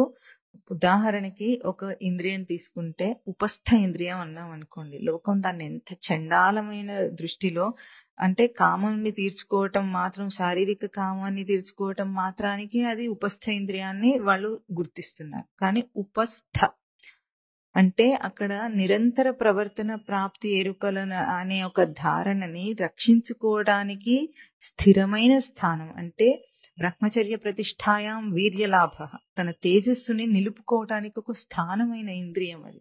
దాన్ని లౌల్యం చేసుకున్నాడు. ఎట్లాగో స్త్రీ పురుష కామం అనే ఒక దుష్ట ప్రయోగంలోకి తీసుకెళ్లి లౌల్యం చేశాడు దాన్ని. ఇవి ఇంద్రియంలకు లౌల్యమైన పనులు. అంటే లస్ట్, ఎక్కడెక్కడ తనకు లోలత్వం, లౌల్యం అంటే లోలత్వం అంటే దానికి వశుడైపోవటం, దాని వశంలోకి వెళ్ళిపోవటం, బయటి దాని వశంలోకి వెళ్ళిపోవటం. ఇప్పుడు అట్లా ఒక్కొక్క ఇంద్రియాన్ని, జ్ఞాన కర్మేంద్రియాలన్నీ కూడా తనకి ఎంత తేజస్సుతో ఉన్నాయంటే తన ఆత్మ యొక్క తేజస్సుని అక్కడ స్పష్టంగా చూపించగలడు, ప్రవర్తించి చూపించగలడు. అది ఇంద్రియం యొక్క తేజస్సు. అటువంటి తేజస్సుని బయటి వాటి యొక్క తళుకు బెళుకులకి లోనైపోయి లౌల్యం చేసుకున్నాడు. అది పోవాలి. ఎందుకు? ఒక చిన్న రసనేంద్రియాన్ని జయించాలంటే ఎంత మంచి ఉపమానం, లాలాజల ఉపమానం ఇక్కడ మనం ఎన్నోసార్లు విన్నాము. అది లోకానికి అర్థం కాదా? ఇన్ని షడ్రుచులను చూపించే నీ లాలాజనములకు రుచి లేదు, దాన్ని మింగుతున్నావు, ప్రీతిపూర్వకంగా మింగుతున్నావు, విసుగు విరామం లేకుండా మింగుతున్నావు. ఆ లాలాజలమే లేకపోతే ఏ రుచి యొక్క రుచి నీకు అర్థం కాదు. ఇది తెలుసు, సైంటిఫిక్ గా తెలుసు, అనుభవపూర్వకంగా తెలుసు, అన్ని రకాలుగా తెలుసు. అయినా సరే ఆ రుచి బాగుంది అంటాడు, అది నాకు కావాలంటాడు. ఈ రుచిని గురించి పట్టించుకోవటం లేదు. రుచదీప్తం అభిప్రీతం అనే దాని రచన ఏది చూపించిందో తేజస్సు, దాన్ని పట్టించుకోవటం లేదు. ఎందుకు? లోలుడైనాడు గనక.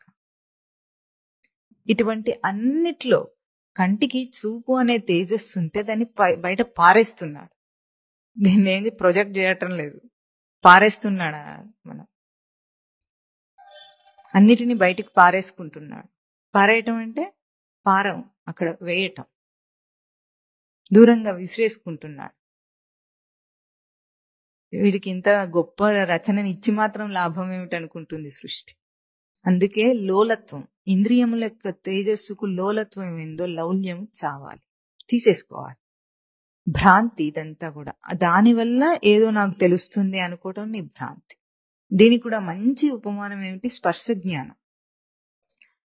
అన్ని చూసి మృదువుగా ఉంది, మెత్తగా ఉంది, అది కావాలి ఇది కావాలి అంటున్నవాడు, నీకు స్పర్శ జ్ఞానం పోయి నీకేమైనా పక్షవాతం వస్తే నీకేమైనా స్పర్శ తెలుస్తుందా? నీకు పట్టు పీతాంబరం కప్పినా నీకు స్పర్శ తెలియదు.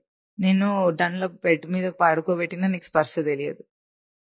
ఇప్పుడు ఈ కాస్తైనా ఉపమానాత్మక తెలివైనా నీకుంటే స్పర్శ జ్ఞానం నాదా దానిదా?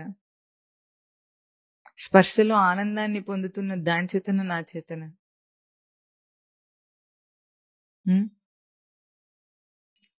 ఆ స్పర్శ జ్ఞానం పోయినప్పుడు, ఆ పక్షవాతం వచ్చినప్పుడు ఈ స్త్రీ పురుష భోగాన్ని అనుభవించగలరా? ఇంకో దేహం ఉంటే మాత్రం చేయగలరా?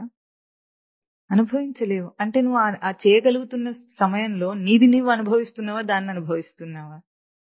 బయటి స్పర్శను అనుభవిస్తున్నావా, నీ స్పర్శను అనుభవిస్తున్నావా? ఇంత స్పష్టంగా తెలుస్తూ ఉంటే దాటేయటం అనే వేగం ఏదుందో అది ప్రవృత్తి వేగం. ఎందుకు దాటేస్తాడు? ఇంత అనుభవంలో తెలుస్తున్నప్పటికీ. ఇంత చెప్పినా మనం ఎందుకు దాటేస్తున్నారు అందరూ? వేగం, రజోగుణం, దాటేసే వేగం. ఆలోచన నిలకడ రాని అని వేగం. అందుకు దీన్ని నిగ్రహించాలి. నిగ్రహిస్తే నీ తేజస్సు నీకు అర్థమవుతుంది. ఆ తర్వాత ఏమన్నారు? చిత్తైకాగ్రత పొందాలన్నారు. చిత్తము ఏకాగ్రం చేయటం అంటే ఏమిటంటే, తను దేన్ని చైతన్యవంతం చేసుకుంటే, దేన్ని చైతన్యవంతం చేసుకుని మనస్సుకి తేజస్సునిస్తే ఆ గ్రహింపులో అన్నిటినీ తీసుకోగలుగుతుందో ఏకాగ్రం అంటే ఒక్క చోటుకి దాన్ని కేంద్రీకృతం చేయడం వల్ల. అంత గ్రహింపును నిలిపితే గాని నువ్వు ఏది తీసుకోలేవు. ఇప్పుడు దాన్ని తీసుకోవడానికి నువ్వెందుకు ఇది చేయాలి? ఇంత గొప్ప రచనను ఎందుకు ప్రయోగం చేయాలి? అవసరం లేదు. అది నాకు కాదు. కానీ ఏ తేజస్సును నేను చిత్తాన్ని ఏకాగ్రం చేస్తున్నానో దాన్ని గుర్తించు. ఇప్పుడు ఆ ఏకాగ్రమైన చిత్తంలో తప్పుడు అహంతా మమతల యొక్క ఆ భ్రాంతి తొలగి నిజమైన అహంతా మమతను నిలుపు. నేనెవరు? నాదేది. నేనెవరు? ఏ తేజస్సును చైతన్యవంతం చేశానో అదే నేను. నాదేది? నా ప్రయోగమునకు రచింపబడిన అంశం నాది. అధిభూత స్థానం అది. భూతం అంటే భవతీతి భూత. అక్కడ భగవద్గీతలో మనకేం చెప్పారు? అధిభూతం క్షరోభావ అంటే ఈ దేహం, నశించే దేహం అధిభూత స్వరూపం అని చెప్పారు. అంటే ఏ చిత్తాన్ని, ఏ తేజస్సును ఏకాగ్రం చేస్తే దాన్ని కలిగించే స్థానం భవతీతి భూత అంటే బయటికి దాన్ని కలిగించే స్థానం ఉందో అది దేహం. అందుకే ఇది అధిభూతం. ధారణను నిలిపి కలుగుతోంది. అంటే నీ తేజస్సును యాజ్ ఇట్ ఈస్ గా ఉన్నది ఉన్నట్లుగా నువ్వు అక్కడ ప్రవర్తింపజేయగలవు. అది అధిభూతం. అది దైవం అన్నప్పుడు ధారణ యొక్క ప్రవర్తన.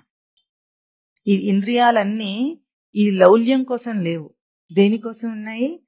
ఎంత స్పష్టమైన తేజస్సు గ్రహింపు మనస్సుకుందో, చిత్తం ఏకాగ్రమైతే ఏ తేజస్సుతో మనస్సు గ్రహిస్తుందో ఆ గ్రహింపుని ఇన్ని ఇంద్రియాల ద్వారా నువ్వు బయటికి వ్యక్తం చేయగలవు, వాటిని ప్రవర్తింపజేయగలవు. అది అధిదైవం తనకి. ఎవరు వ్యక్తమవుతున్నారు దాంట్లో? ఆ చిత్తాన్ని పాలన చేసుకుని పూరణ చేసుకుని పురుష తేజస్సు వ్యక్తం అవుతుంది. పురుషశ్చ అధిదైవతం. అధియజ్ఞం అహమే వాత్ర అన్నారు. యజ్ఞస్వరూపుడు ఎవరక్కడ? యజ దేవ పూజా సంగతికరణ దానం అంటే ధారణ చేసినది ప్రయోగంలో గుర్తింపబడి, విలువ గుర్తింపబడి ప్రవర్తనకు వస్తుంది. దేవ పూజ సంగతికరణం, దాంతోనే నిలుపుకొని నీ ప్రవర్తన. అంటే దేహం నడుస్తుందంటే అధిభూత అధిదైవ అధియజ్ఞ పురుషుడున్నాడు అక్కడ. అంత నీ లోపలి తేజస్సంతా నిండి నిబుడీకృతమైన దైహిక ప్రవర్తన. అంటే లోపల ఉనికి ప్రయోగంలో అంత స్పష్టంగా వస్తుంది. దీన్ని నిలుపుకోవటం చిత్తేకాగ్రత తనకి. అప్పుడు కానీ తనకు అర్థం కాదు. ఇప్పుడు ఇట్లా దాన్ని మననం చేస్తున్నప్పుడు విషయ వేగం ఆగిపోతుంది, ఆటోమేటిక్ గా ఆగిపోతుంది. అదంతా ఏమిటి అసలు? అది బయటది ఏం లేదు. అది తనకున్నది ఇది. ఈ తేజస్సుని దర్శనం చేస్తున్నాడు తను. దీంతోనే సంగతికరణం, కానీ బయటదంతా తనకి సాంగత్యమే లేదు, తీసుకోనే లేడు. ఇప్పుడు ప్రయాణ కాలంలో స్మరించవలసిందేమో ఈ తేజస్సునంతా. ఇది తెలుసుకున్నవాడు యుక్త చేతస్కుడు. అందుకే చిత్తైకాగ్రతను పొందటానికి నువ్వు ఇటువంటి అభ్యాసం ప్రయత్నపూర్వకంగా నిలుపు. ప్రతి దాంట్లో నిలిపి ఇప్పుడు చూడు ఏం చేస్తున్నావు. చేయి కదులుతుంది అనకు. అట్లా చేస్తే ఏమైంది? బయటికి వెళ్ళిపోతాడు, పారేసుకుంటాడు తనని. ప్రతి దాంట్లో పారేసి వస్తాడు. కొంతమంది పసిపిల్లలు ఎట్లా ఉంటారు? తలుపు తెరిచి కిటికీ తెరిచింది అనుకోండి, వాడికి తోచదు. ఇంట్లో ఉన్న వస్తువులన్నీ కిటికీలోంచి బయట పారేస్తుంటాడు. అప్పుడు మళ్ళీ అమ్మ లేచిన తర్వాత ఏం చేయాలి? మళ్ళీ అవన్నీ తెచ్చుకోవాలి. వాడికి ఒక సంచి పెడుతుంది, సంచిలో ఇన్ని బొమ్మలు పెడుతుంది. వీడేం చేస్తాడు? వాటిని పారేసి వస్తుంటాడు అంతటా. ఇది పసిపిల్లల ఆట. అజ్ఞానం ఆట. పోనీ దాంతో ఆడుకుంటాడంటే ఆడుకోడు. దాన్ని ఎందుకు ఆ కిటికీ ఉంది అక్కడ దాకా ఎక్కుతాడు. పైదాకా ఎక్కి కింద పడేటట్లున్నా సరే కష్టపడి నిలబడి ఆ చువ్వను పట్టుకుని వేలాడైనా సరే దాని నుండి అక్కడ బయట పారేసేవాడికి ఒక ఆనందం. ఆట. అట్లా నువ్వు కూడా నీ ప్రవర్తనలో నీ తేజస్సును అట్లా బయట పారేసి ఆడుకుంటున్నావు. ప్రతి చేష్టలో బయట పారేస్తున్నావు. నాకొద్దు అన్నట్లు. అది దానికి వ్యతిరేక దిశలో తన చిత్తేకాగ్రత నిలిపి తన స్వరూపాన్ని చూసుకో ఒక్కసారి. నేను కదులుతున్నానంటే ఎంత గొప్ప యజ్ఞం అది. నువ్వు బయట యజ్ఞం చేసే ముందు ఈ యజ్ఞం ఏమిటో కనుక్కో. ఏం చేస్తున్నావో తెలుసుకో. అలవాటైనట్టు ఇష్టం వచ్చినట్లు విచ్చలవిడిగా ఆడుకోకు. దీంతో నీ కనురెప్ప ఆడుతుందంటే ఇప్పుడు కనురెప్ప ఆడించే తేజస్సు ఉందా లేదా? ఇన్వాలంటరీనో వాలంటరీనో నీ సైన్స్ భాష పక్కన పెట్టి ఇప్పుడు చూడుపోని అది ఇన్వాలంటరీగా అవుతుందని అంటున్నాడు అనుకుందాం. ఎందుకు? తడుపుతోంది. గుడ్డు ఆరిపోకుండా అది తేమనిస్తోంది, దానికి తడుపుతోంది. ఇన్వాలంటరీగానే జరుగుతుంది అనుకో. ఇప్పుడు చూడు, ఒక నిమిషం ఆగు. ఎన్నిసార్లు కనురెప్ప కొట్టుకుంటోంది? ఎందుకు కొట్టుకుంటోంది? యజ్ఞం చేస్తున్నావు నువ్వు. అధియజ్ఞ పురుషుణ్ణి దర్శనం చేయక్కడ. ఆ ధారణ నిలుపు. ఇది చిత్తేకాగ్రత. ఇంకా బయటికి కూర్చే అవసరం, వాటి గురించి ఆలోచించే తీరిక ఎక్కడుంది? నువ్వేం చేసినా ఇదే. కదిలేవంటే అంతే. ఇట్లా గోక్కున్నా అంతే, కనురెప్పగొట్టినా అంతే, నువ్వేం చేసినా అంతే. సర్దుకొని ఇట్లా కూర్చున్నా అంతే, నువ్వేం చేసినా అంతే. యజ్ఞం చేస్తున్నావు. ఇంత గొప్ప ప్రవర్తన తనలో జరుగుతూ ఉండగా విచ్చలవిడిగా పారేసుకోవడం అంటే, ఈ చిత్తేకాగ్రతని పొందాలంటే శ్రవణానందం అనుభవించాలంటున్నారు ఇక్కడ. శ్రవణానందం అనుభవించాలంటే శాస్త్ర బోధ వాక్యాలు బోధ రూపంలో గురువు ముఖత వస్తున్నప్పుడు ఎట్లా ఉండాలి, అవన్నీ తనకు అక్కడికక్కడ ఆనందం అనుభవించడం అంటే ఎప్పుడు జరుగుతుంది మనకి? పరమస్వామి వారు చెప్పే మంచి గొప్ప ఉపమానం ఏమిటి తనకి? తృప్తి ఆనందము పసిపిల్ల ఎక్కడ పొందుతుంది? పాలు తాగి, ఇక్కడ పాలు తాగి ఆ మూల కూర్చొని ఆనందం పొందుతుందా, ఇక్కడే గుటక వేసినప్పుడు పొందుతుందా అని అడిగారు. అంటే ఎట్లా ఉంటుంది అది? ఇక్కడ గుటక వేసి ఆ మూలకెళ్ళి ఆనందం పొందడం అంటే మనకి ఎట్లా ఉంది? అది వెటకారపు జోక్ లాగా ఉంది. కానీ నువ్వు చేసేది అంతే కదా. మరి నీ లోపల ఆనందం వస్తుంటే అక్కడెక్కడో చూస్తే అది ఆనందం అంటాడు. ఆనందం ఎక్కడ తెలుస్తుంది? ఇప్పుడు గుటక వేసి మింగుతావో అప్పుడు తెలుస్తుంది. అంతేనా? శ్రవణం ఆనందం ఎప్పుడు తెలియాలి? నిస్పృహ మొహం వేసుకొని దీనంగా దిగాలుగా పడి కూర్చుంటే వస్తుంది శ్రవణానందం. నీ తేజస్సు, నీ ఇంద్రియ తేజస్సు చెప్తుంటే, అధిభూతం గురించి చెప్తుంటే, అధిదైవం గురించి చెప్తుంటే, అధియజ్ఞం గురించి చెప్తుంటే కదులుతున్నావు కదా. అప్పుడు ఆ కదులుతున్నప్పుడు నీకు ఇవి మూడు ఆనందంగా అనుభవింపబడుతున్నాయా, సమృద్ధిగా తెలియబడుతున్నాయా? ఆ క్షణాన ఎన్ని ఇంద్రియాలు పనిచేస్తున్నాయి కూర్చున్నప్పుడు? ఇప్పుడు నీకు ఎన్ని ఇంద్రియాలు? కంటితో చూస్తూ, రెప్పలాడిస్తూ, చెవితో వింటూ, నోటితో లాలాజలం మింగుతూ, శ్వాస పీలుస్తూ, కదులుతూ, ఒక ఆసనంలో కూర్చుని దాన్ని సర్దుకుంటూ, ఇవన్నీ కదలికలు ఉన్నాయా? వీటన్నిటికంటే ముఖ్యంగా ఇవన్నీ జరుగుతుంటే వీటి మీద దృష్టి లేకుండా బుద్ధిని ఏకాగ్రం చేసి చెప్తున్న బోధన అవగాహన చేసుకుంటున్న బుద్ధి స్థానం ఒకటి ఉంది. అనున్నాయా? ఆనందం అనుభవించు. ఎందుకు? నా తేజస్సును నేను ప్రవర్తింపజేస్తున్నాను వీటిల్లో. బయట బోధ ద్వారా వచ్చే అదేం చెప్పబడుతుందో ఇప్పుడు నీకు ప్రత్యక్షంగా అనుభవం అవుతుంది లోపల. వాళ్ళేం చెప్తున్నారు? నీ గురించి నీకు పరిచయం చేస్తున్నారు అంతే. వాళ్ళు చేసేదానికంటే నీలో నీకే ఒక ప్రత్యక్ష అనుభవం వస్తుంది.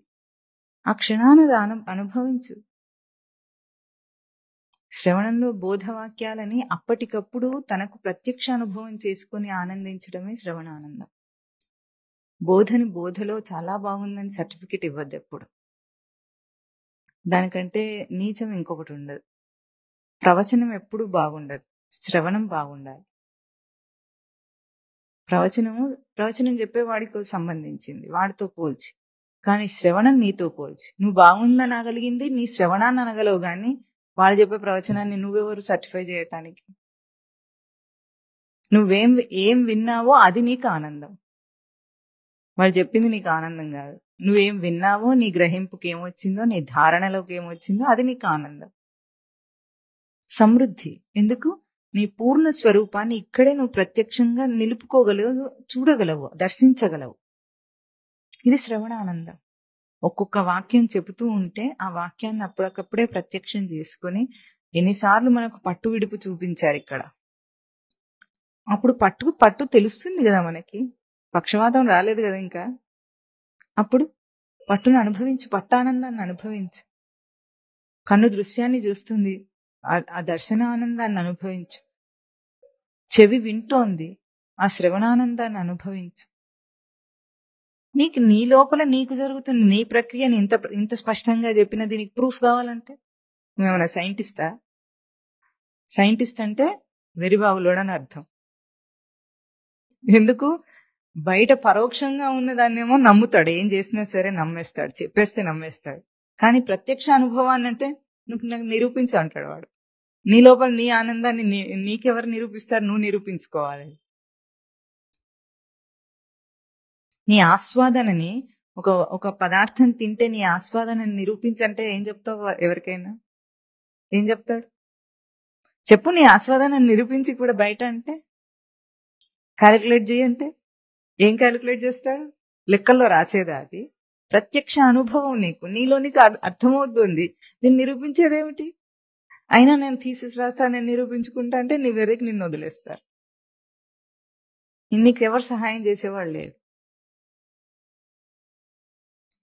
అందుకే బోధ చేస్తున్నప్పుడు శ్రవణానందాన్ని అనుభవించమన్నారు కానీ బోధవాక్యాలను ఆనందించమని చెప్పలేదు ఇక్కడ. శ్రవణం అనేది నీతో పోల్చి నీ ప్రత్యక్ష అనుభవం, ఆ ప్రత్యక్ష అనుభూతిని అనుభవించు, ఆనందించు. సమృద్ధంగా నీకు తెలుస్తుంది. కించిత్ మాత్రం లోటు లేని నీ స్వరూపం నీకు ఇప్పుడు వ్యక్తం అవుతుంది. దీనమైన మొహం వేసుకొని చూడొద్దు చెప్తుంటే.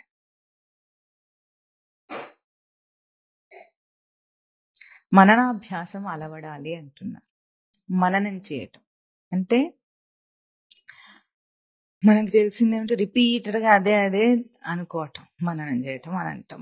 మనకు తెలిసిన అర్థం అది. మన జ్ఞానే ధాతు మననం అంటే కూడా. ఇప్పుడు శ్రవణంలో ఏ ఆనందాన్ని ప్రత్యక్షంగా తెలుస్తున్న దాన్ని, పూర్ణ స్వరూపపు దాన్ని నువ్వు ఒకసారి అనుభూతిలోకి తీసుకుంటే మననం ఎట్లా అవుతుందంటే రుచి పట్టడం అంటారు లోకంలో దాన్ని. రుచి మరిగాడు అంటాం మనం. అమ్మ ఏదైనా చేసి పెడుతుంటే వాడికి ఫేవరెట్ అవుతుంది అది. కొన్నాళ్ళకి ఆ వంటకం ఫేవరెట్ అవ్వడం అంటే ఎట్లా అవుతుంది?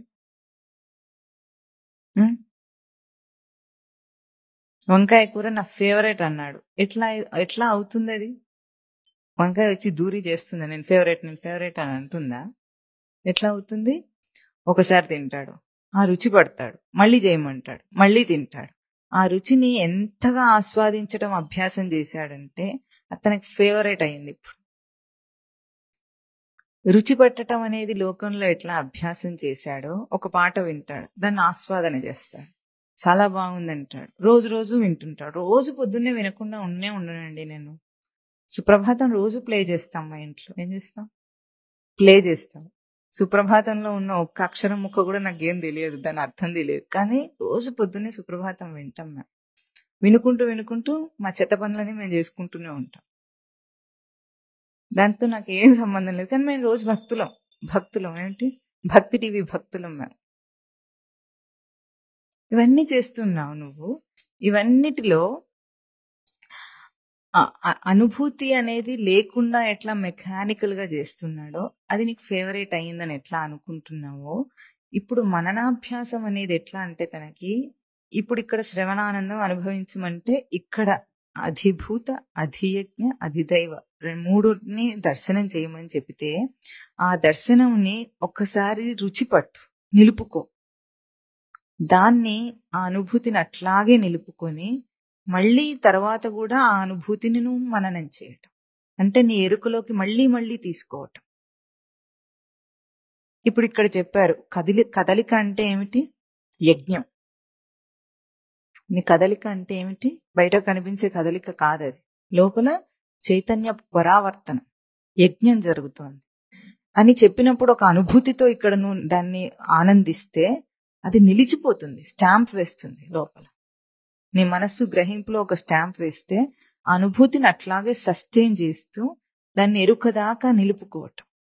అప్పుడు బయట విషయం మీద ఆసక్తి తనంతట తానే చచ్చిపోతుంది. ఇంకో దాని మీదకి నువ్వు వెళ్ళలేవు అసలు దీన్ని నిలిపితే.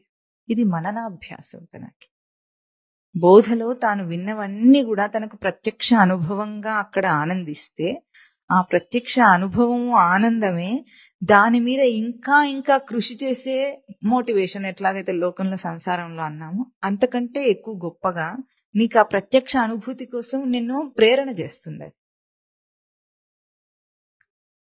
లేకపోతే మనిషి లోకంలో చేసిందే ఎందుకు చేస్తాడు?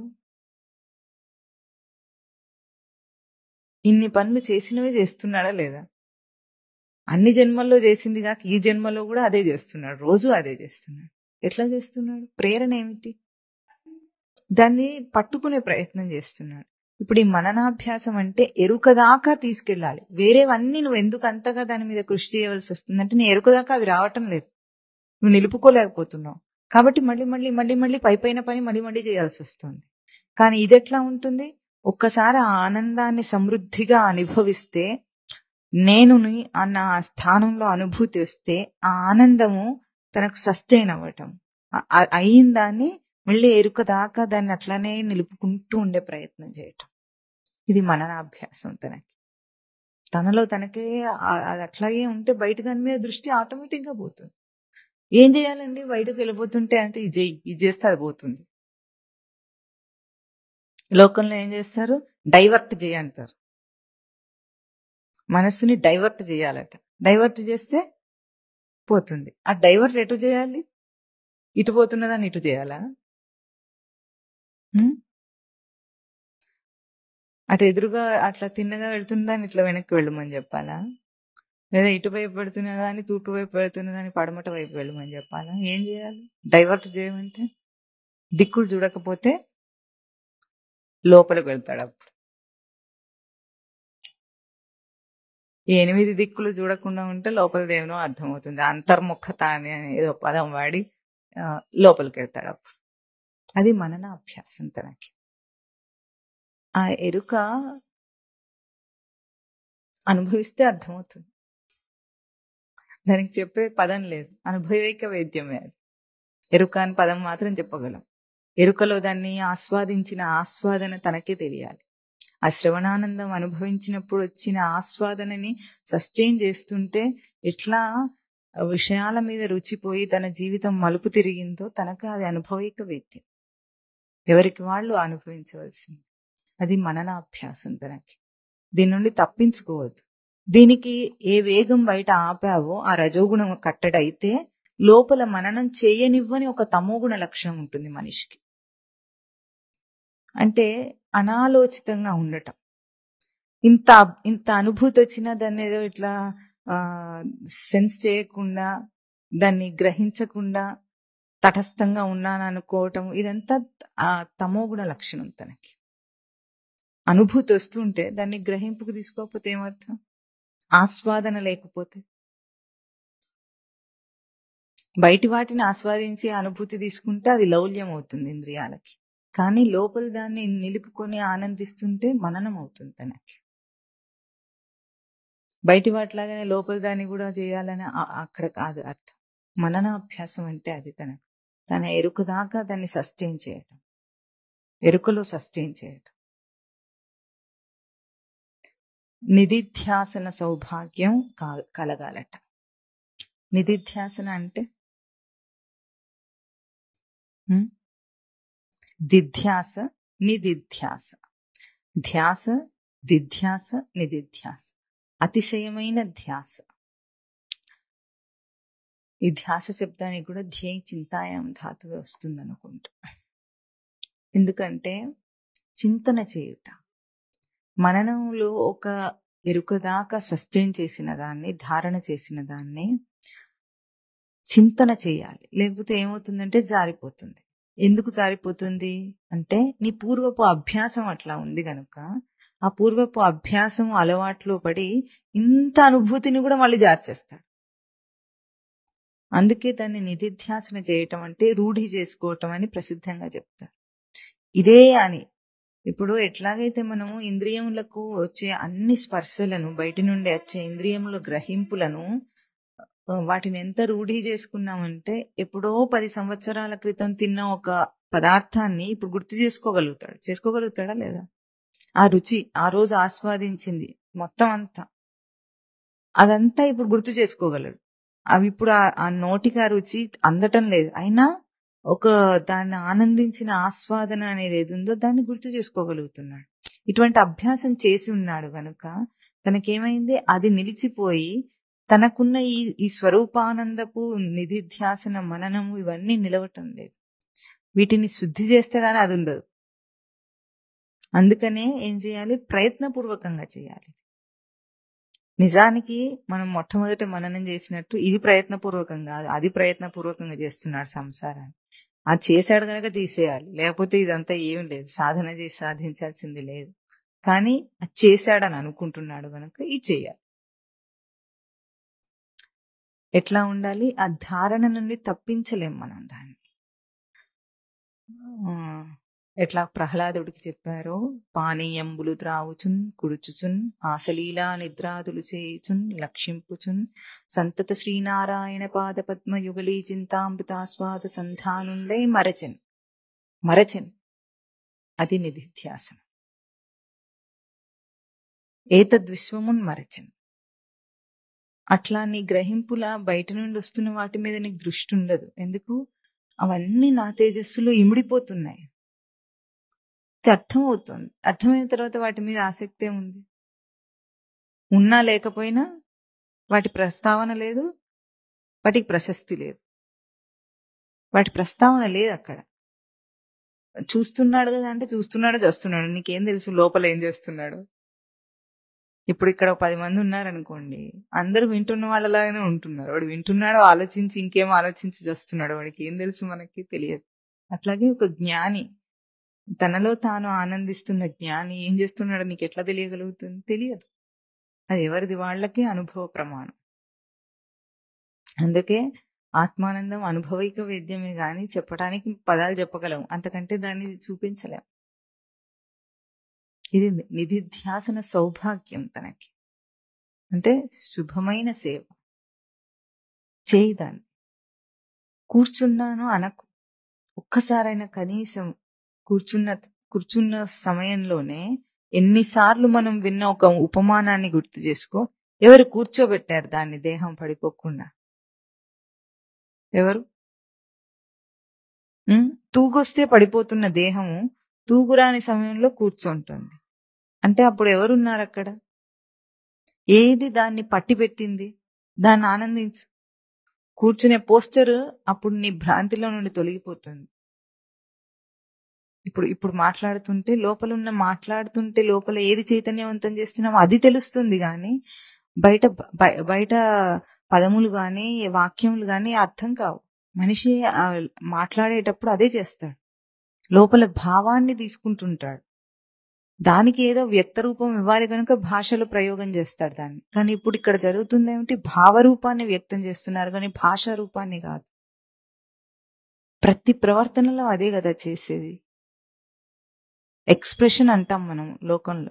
ఎక్స్ప్రెస్ చేయటం అంటే లోకంలో తన హావభావాలని ముఖంలో కవలికలలో చూపించే ప్రయత్నం చేస్తున్నప్పుడు ఆ భావ వ్యక్తీకరణనే ఎక్స్ప్రెషన్ అని అన్నాం కదా. Face is the index of mind అన్నప్పుడు ఆ మైండ్ లో ఉన్న భావ వ్యక్తీకరణ యొక్క అంశమే కదా ఇది.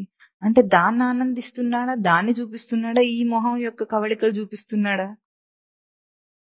ఆనందం అంటే చిరునవ్వు చిందిస్తున్నాడు, ఆనందంగా ఉన్నాడంటే లోపల ఆనందాన్ని చూస్తున్నావా, పెదవులు ఇట్లా విచ్చుకోవడాన్ని చూస్తున్నావా? మనం చేస్తున్నాం, దాటేస్తున్నాం. దాటేయకు. లోపల ప్రవర్తన ఆ తేజస్సు నీకు తెలుస్తోంది, బయట దానికంటే స్పష్టంగా తెలుస్తుంది. ఆ తేజస్సుని మననాభ్యాసం చేసి నిధిధ్యాసనం చేయి. అతిశయంగా చేయాలి. నిరంతరంగా చేయాలి. అతిశయం అంటే నిరంతరం. ఒకసారి ఎప్పుడైనా మీరు స్నానం చేస్తున్నప్పుడు గాని అంటే ఎందుకు స్నానం అన్నానంటే ఇన్వాలంటరీగా జరుగుతుంది అది. మనం ఒక ప్యాటర్న్ మనం ఇస్తాం దేహానికి, చేతులకి. ఆ ప్యాటర్న్ లో అది రుద్దేస్తూ ఉంటుంది. మనం ఏది అభ్యాసం చేస్తే ఆ ప్యాటర్న్ లో రోజు అదే చేస్తున్నాం గనుక అది రుద్దేస్తుంది. అప్పుడు యథేచ్ఛగా మనిషి వేరే వేరే ఆలోచనలు చేసుకుంటుంటాడు. కానీ ఒక్కసారి ఆలోచనను నిలిపి చూడు నీ చెయ్యి ఎట్లా చేస్తుందో పని. దానికి ప్యాటర్న్ సెట్ చేస్తే అది రోబోటా? ప్యాటర్న్ సెట్ చేస్తే అది ఊడ్చుకుంటూ వెళ్ళిపోవడానికి? అట్లాగే చేస్తున్నాం మనం, అంతే కదా. మెకానికల్ గా, రోబోటిక్ గా అది ఒక ప్యాటర్న్ సెట్ చేసుకొని అట్లా పని చేసేసుకుంటున్నాం. ఒక్క క్షణం దాన్ని ఆపేసి ఎట్లా ఇది చేస్తుంది? ఎవరది చేయించేవాడు? ప్యాటర్న్ సెట్ చేసింది ఎవరు? అది లోపల చేయించేవాడు ఎవరు? అసలు ఒక తేజస్సును ఒకసారి దర్శనం చేయి. మనం ఎన్ని పరికరాలను వాడుకుంటే దాంట్లో టెక్నాలజీ ఒక్కసారని ఆలోచిస్తామా? బయట పరికరాలకు ఆలోచించకపోతే పోయావు కానీ నీ దేహపు టెక్నాలజీని ఒకసారి చూడు. ఇట్లా రచన చేయబడింది. ఆ రచన నువ్వు ఏం తెలియకుండానే, ఆ రచన తేజస్సు నీకు తెలియకుండానే చక్కగా వాడుకుంటున్నావు కదా. ఆ వాడుకుంటున్నప్పుడు ఏం ప్రయోగం చేస్తేనే చేయగలవు? ఇన్వాలంటరీ అని సైంటిస్ట్ అన్న అన్ని ప్రయోగాల్లోనైనా సరే, వాలంటరీ ప్రయోగాలైనా సరే, కావాలని చేస్తున్నాం అనుకున్నా సరే, ఎక్కడో ఒక చోట అది ఎట్లా నేను బయటికి తీసుకురాగలను? ఉనికిని స్పృశించకుండా, ఉనికి తేజస్సును చైతన్యవంతం చేయకుండా ఇదేదైనా చేయగలవా నువ్వు? ఉనికి ప్రవర్తన రూపానికి రాకుండా లోకం అసలు ఎట్లా జరుగుతోంది? అదే జరగటానికి ఏమైనా రోబోట్లా ఇవన్నీ? రోబోట్కైనా ఒక టెక్నాలజీ ఉంది. అనుమానిస్తున్నావా లేదా? సైంటిస్ట్ ఇప్పుడు ఒక రోబోట్ తిరుగుతుందంటే ఒక తెలివి లేని వాడు, చదువు రాని వాడు ఏమనుకుంటాడు? దాన్ని మహిమ అని దేవుడు అని చెప్పిన వాడు దండం పెట్టినా పెడతాడు. ఒక ఏమీ తెలియని వాడు అదే తిరుగుతుందంటే చేస్తాడా? మూర్ఖుడు వాడు. అట్లా కాకుండా కొద్దో గొప్ప చదువున్నవాడు, అంత టెక్నాలజీ వీడికి పరిచయం లేకపోయినా, ఏం ప్రయోగం అయిందో అదంతా తెలియకపోయినా, చదువుకున్నవాడు ఏమనుకుంటాడు? సమ్ టెక్నాలజీ ఇస్తే అందులో ఏదో ఉంది, దాని చేత అది పనిచేస్తుందని తెలుసుకుంటాడు. సైంటిస్ట్కి ఎట్లా తెలుస్తుంది? స్పష్టంగా తెలుసు. డిజైన్ చేసిన వాడికి ఎట్లా తెలుస్తుంది? స్పష్టంగా దాని ఏ మెకానిజం తను అందులో పెట్టాడో అదంతా తెలుసు తనకి. తెలిసి ఇప్పుడు ముగ్గురు కూడా ఆ రోబోట్ ని వాడుకుంటారు. ఎట్లా వాడుకుంటారు? ఒక మూర్ఖుడేమో అనాలోచితంగా దాన్ని మూర్ఖ భక్తి అనుకున్నట్లుగా వాడుకుంటాడు. అట్లాగే పరమాత్మని మూర్ఖుడు ఏమనుకుంటాడు? జగన్నాటక సూత్రధారి ఈ సృష్టిని నడిపిస్తున్నాడు అనుకుంటాడు. అది మూర్ఖత్వం. కాకుండా ఇంకా కొంచెం చదువుకున్న వాడు ఎట్లాగైతే అనుమానంగా ఆ రోబోట్ ని చూస్తున్నాడో, దాంట్లో ఒక టెక్నాలజీ ఉందని, అట్లాగే ఏం చేస్తాడు? కాస్తో కూస్తో విచారణ ఉన్నవాడు ఎట్లా చూస్తాడు సృష్టిని చూసేటప్పుడు? ఒక రచన అంశం ఉంది ఇందులో. వాడికి ఆ రచన అంశం స్పష్టంగా తెలియకపోయినా సరే ఒక రచన ప్రకారంగా నడుస్తుందని అనుమానించైనా చూస్తాడు. ఒక తత్వజ్ఞాని మాత్రం ఎట్లా చూస్తాడు? ఒక సైంటిస్ట్ ఎట్లా తను డిజైన్ చేసుకున్న రోబోట్ పనితనాన్ని చూస్తున్నాడో అట్లా చూస్తాడు. ఎందుకు? చేసింది తాను కాబట్టి. ఇప్పుడు తత్వజ్ఞానిగా తాను ఒక మూర్ఖుని స్థాయి నుండి తత్వజ్ఞానికి ఎదగాలంటే ఏం చేయాలి? ఏమీ తెలియని అనాలోచితంగా నువ్వు చేసిన నీ దైహిక చేష్టలన్నిటినీ కూడా ఇప్పుడు లోపల తేజస్సు చేత నువ్వు చేస్తున్నావు, ఆ డిజైన్ అక్కడ ఉంది, నువ్వు అదని ప్రయోగిస్తున్నావు అని నిలిపి సైంటిస్ట్ లాగా ఎట్లా సైంటిస్ట్ అని వాడుకుంటున్నావు అట్లా వాడుకో. ఎందుకు? ఇప్పుడు అది రిపేర్ అయిందనుకోండి, ఏం చేయాలి మనం? ఏం తెలియని వాడైతే ఎవరికో అప్పగిస్తాడు, తెలిసిన వాడైతే విప్పి తనకు తాను రిపేర్ చేసుకుంటున్నాడు. ఇప్పుడు నీ టెక్నాలజీలో నీకేదైనా ఒక అవాంతరం వస్తే నీ ప్రయోగంలో నువ్వే గనక తెలిసిన వాడివైతే దాన్ని ఎట్లా వాడుకుంటావు? తెలియని వాడికి చేతిలో పెడితే అలోపతి డాక్టర్ చేతిలో దేహం పెట్టినట్టు ఉంటుంది. అన్నిటికంటే అపాయకరమైన పని అది. ఎందుకైనా మంచిది వేసుకోండి అంటాడు. టాబ్లెట్స్ ఇచ్చి నీకేం లేకపోయినా ఎందుకైనా మంచిది అంటాడు. ఎందుకైనా దేనికి మంచిది? రాకుండానే నేను వేసుకోవడం దేనికి మంచిది? అదంతా కాదు, నేను ఇస్తున్నా నువ్వు వేసుకో. అంత అవాంతరంగా తెలివి లేకుండా ఉంటుంది. నీకు తెలియకుండా నీ దేహాన్ని వాడు. నిధిధ్యాసన ఎరుకుదాకా నిలిపిన దాన్ని దృఢం చేయి. ఆ ఆనందాన్ని అనుభవించే వాడికి బయట వాటి మీద ప్రయోగం చేయాలి అని గాని వాటిని తెలుసుకోవాలని గాని వాడికి తీరిక ఎక్కడ ఉంది? దీన్ని ఆనందించడమే సరిపోతే ఇప్పుడు దాన్ని తెలుసుకొని నేను ఏం చేస్తా అని అనుకుంటాడు. విషయ వేగము అరికట్టబడుతుంది. ఏ తమోగుణంలో ఇన్నాళ్ళు సెన్స్ చేయకుండా దాన్ని గుర్తింపు లేకుండా చేశాడో గుర్తింపు వల్ల తమోగుణం నాశనం అవుతుంది. బయటికి తెలిస్తేనే నేను తెలిసిన వాడిననే సత్వగుణం నాశనం అవుతుంది. త్రిగుణాలన్నీ ఇక్కడ సమసిపోతాయి. కేవలం తన తేజస్సును గుర్తించినంత మాత్రం చేసింది. ఇది భజన, ఇది సేవ, ఇది గోవిందుణ్ణి భజించటం. ఇది సాధన క్రమం ఇక్కడ చూపించింది. ఆచరణామృతం అవ్వాలి. ఏదైతే చెప్పబడిందో నువ్వు ప్రయోగంలో చూసుకోవాలనుకుంటున్నావో ఆచరణ అంటే స్మరణలో ప్రవర్తింపజేస్తే అది ఆటోమేటిక్ గా ఎక్కడికి వస్తుంది? ఇంద్రియములు తేజోవంతములై ఉన్నాయి గనుక face is the index of mind అంటే చెప్పకపోయినా గానీ ఎక్స్ప్రెషన్ బయటికి తెలుస్తుంది. ఇది మనకు అందరికీ అర్థమయ్యేది, అంతేనా? ఎవరైనా ఒక మాట అంటే చివుక్కు మనది అనుకోండి, వాడికి ఆ చివుక్కు అన్నది వీడి మొహంలో కనిపిస్తుందా కనిపించదా? అనుకోకుండానే కనిపిస్తుంది కదా. అంటే లోపల ఉన్నది ఎక్స్ప్రెస్ అయిపోతుంది. అట్లాగే నువ్వు తేజస్సుని ఏదైతే నిలుపుకున్నావో ఎట్లాగో ఇక్కడ చిత్తేకాగ్రత వల్ల, శ్రవణానందం వల్ల, నిధిధ్యాసన సౌభాగ్యం వల్ల దేన్నైతే నువ్వు నిలుపుకున్నావో తేజస్సుని, ఆ తేజస్సు నువ్వు వద్దన్నా సరే, ఎట్లాగైతే నానా ఛిద్ర ఘటోదర స్థిత మహాదీప ప్రభాభాస్వరం అని ఆయన ఉపమానం చూపించారో, నీ ఇంద్రియముల ద్వారా అది ఎట్లా వస్తుంది? లోపల ఒక్క దీపమే నీ అన్ని చిల్లులోంచి ఒక్కొక్క దీపంలాగా మళ్ళీ వెలుగుతుంది. ఎట్లాగో నీ ఇంద్రియంలోంచి ఆ తేజస్సే మళ్ళీ పూర్ణంగా వస్తుంది ఒక్కొక్క ఇంద్రియంలోంచి. అది తనకి ఏమిటి? ఆచరణామృతం.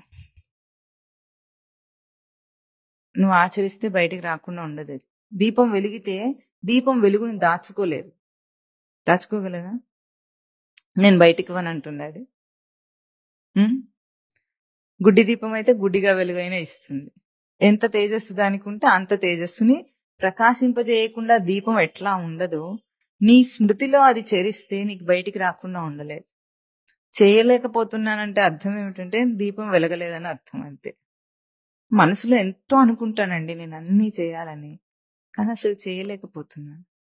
కరెక్టా? స్టేట్మెంట్ కరెక్టా? తనను తాను మోసం చేసుకోవటం. నీ రచన ఎట్లా ఉంది? దీపం వెలిగితే ఆ ఛిద్రాల్లోంచి అది బయటికి వస్తుంది, కక్కినట్టు వస్తుంది. నీ ఆచరణ ఉంటే ఆ తేజస్సు ముఖంలో తెలియదా? తెలియకుండా ఉంటుంది. దాగుతుందా? దాగదు. ఆచరణ అమృతం అంటున్నారు. అమృతం అది. అమృతం అంటే ఆ ప్రాణధారణ నిన్ను విడిచిపోదు. నువ్వు ప్రాణాన్ని ధరించిన ప్రాణం ఉచ్ఛ్వాస నిశ్వాసల ప్రాణం కాదు ఇది. లోపల తేజస్సు, మంచి వాక్యం స్వామివారిది ఏమిటి? ఊరి కారిపోదు, ఊరక ఎండిపోదు అనే ఒక తేజస్సు ఉంది నీకు. ఊట, ఉనికి ఊట. అది ఊరి కారిపోదు, ఊరక ఎండిపోదట. అది రాకుండా ఉండదు బయటికి. నిలుపుకున్న వాడి తేజస్సు వాడి ముఖంలో కనిపించకుండా ఉండదు. ఇది ఆచరణ అమృతం. ఆ ప్రాణధారణ వాడిని విడిచిపెట్టదు. దాన్ని అభ్యాసం చేయి. ఇప్పుడు అభ్యాసం అంటే మళ్ళీ దీన్ని అభ్యాసం చేయటం లేదు. మళ్ళీ మళ్ళీ మనం గుర్తించవలసింది ఏమిటంటే, బయటి దాన్ని ఆపేస్తే ఇవన్నీ స్వతసిద్ధము. ఈ లక్షణాలన్నీ తన స్వతసిద్ధ లక్షణాలు. ఇవి అభ్యాసం చేయటం లేదు, మనం అద్దీసేసుకుంటున్నామని గుర్తించాలి. మన వాక్య ప్రయోగం అయితే వీటిని అభ్యాసం చేయమని చూపించటం మన వాక్య ప్రయోగం. కానీ మనం చేసేది ఏమిటి? బయట నుండి వచ్చేదాన్ని ఆపేస్తే ఇవన్నీ వస్తాయి. తన తేజస్సు దుమ్ము దులిపేస్తే ఎట్లాగైతే ఒక గాజు వస్తువుకి మెరుపు అదే వస్తుందో అంతే. దాని తయారీలోనే అట్లా ఉంది. దాని షైన్ దానికి ఇవ్వబడింది, అది పోదది. ఎట్లాగో అంతే. మళ్ళీ మనం అభ్యాసం అంటే దీన్ని అభ్యాసం చేయటం లేదు. అభ్యాసం చేస్తున్న సంసారాన్ని, సాధిస్తున్న సంసారాన్ని ఆపేయి అంతే. బయటి గ్రహింపులను ఆపే. ఈ లక్షణాలన్నీ ఎట్లా నీలో నీకే ఎలివేట్ అవుతాయో సాధన, నీలో నీకే అప్పుడు సాధన పుట్టడం అంటాం దాన్ని. పుట్టిందనాలో, ప్రకాశించిందనాలో. తన స్వరూపం ప్రకాశించడం అంటే బయటికి లేకపోతే అదే ప్రకాశిస్తుంది, దేదీప్యమానమే. అప్పుడు సంసార తాపం చల్లారన్నట్టు. దహించేస్తుంది నిన్ను ఈ ప్రోగు చేసుకునే బుద్ధి అని నీకు అప్పుడు అర్థమవుతుంది. అందుకే మోరగుడిలో కూడా ఒక వాక్యం రాసి పెట్టారు, ఒక త్యాగి ఆనందాన్ని భోగి ఊహించలేడు.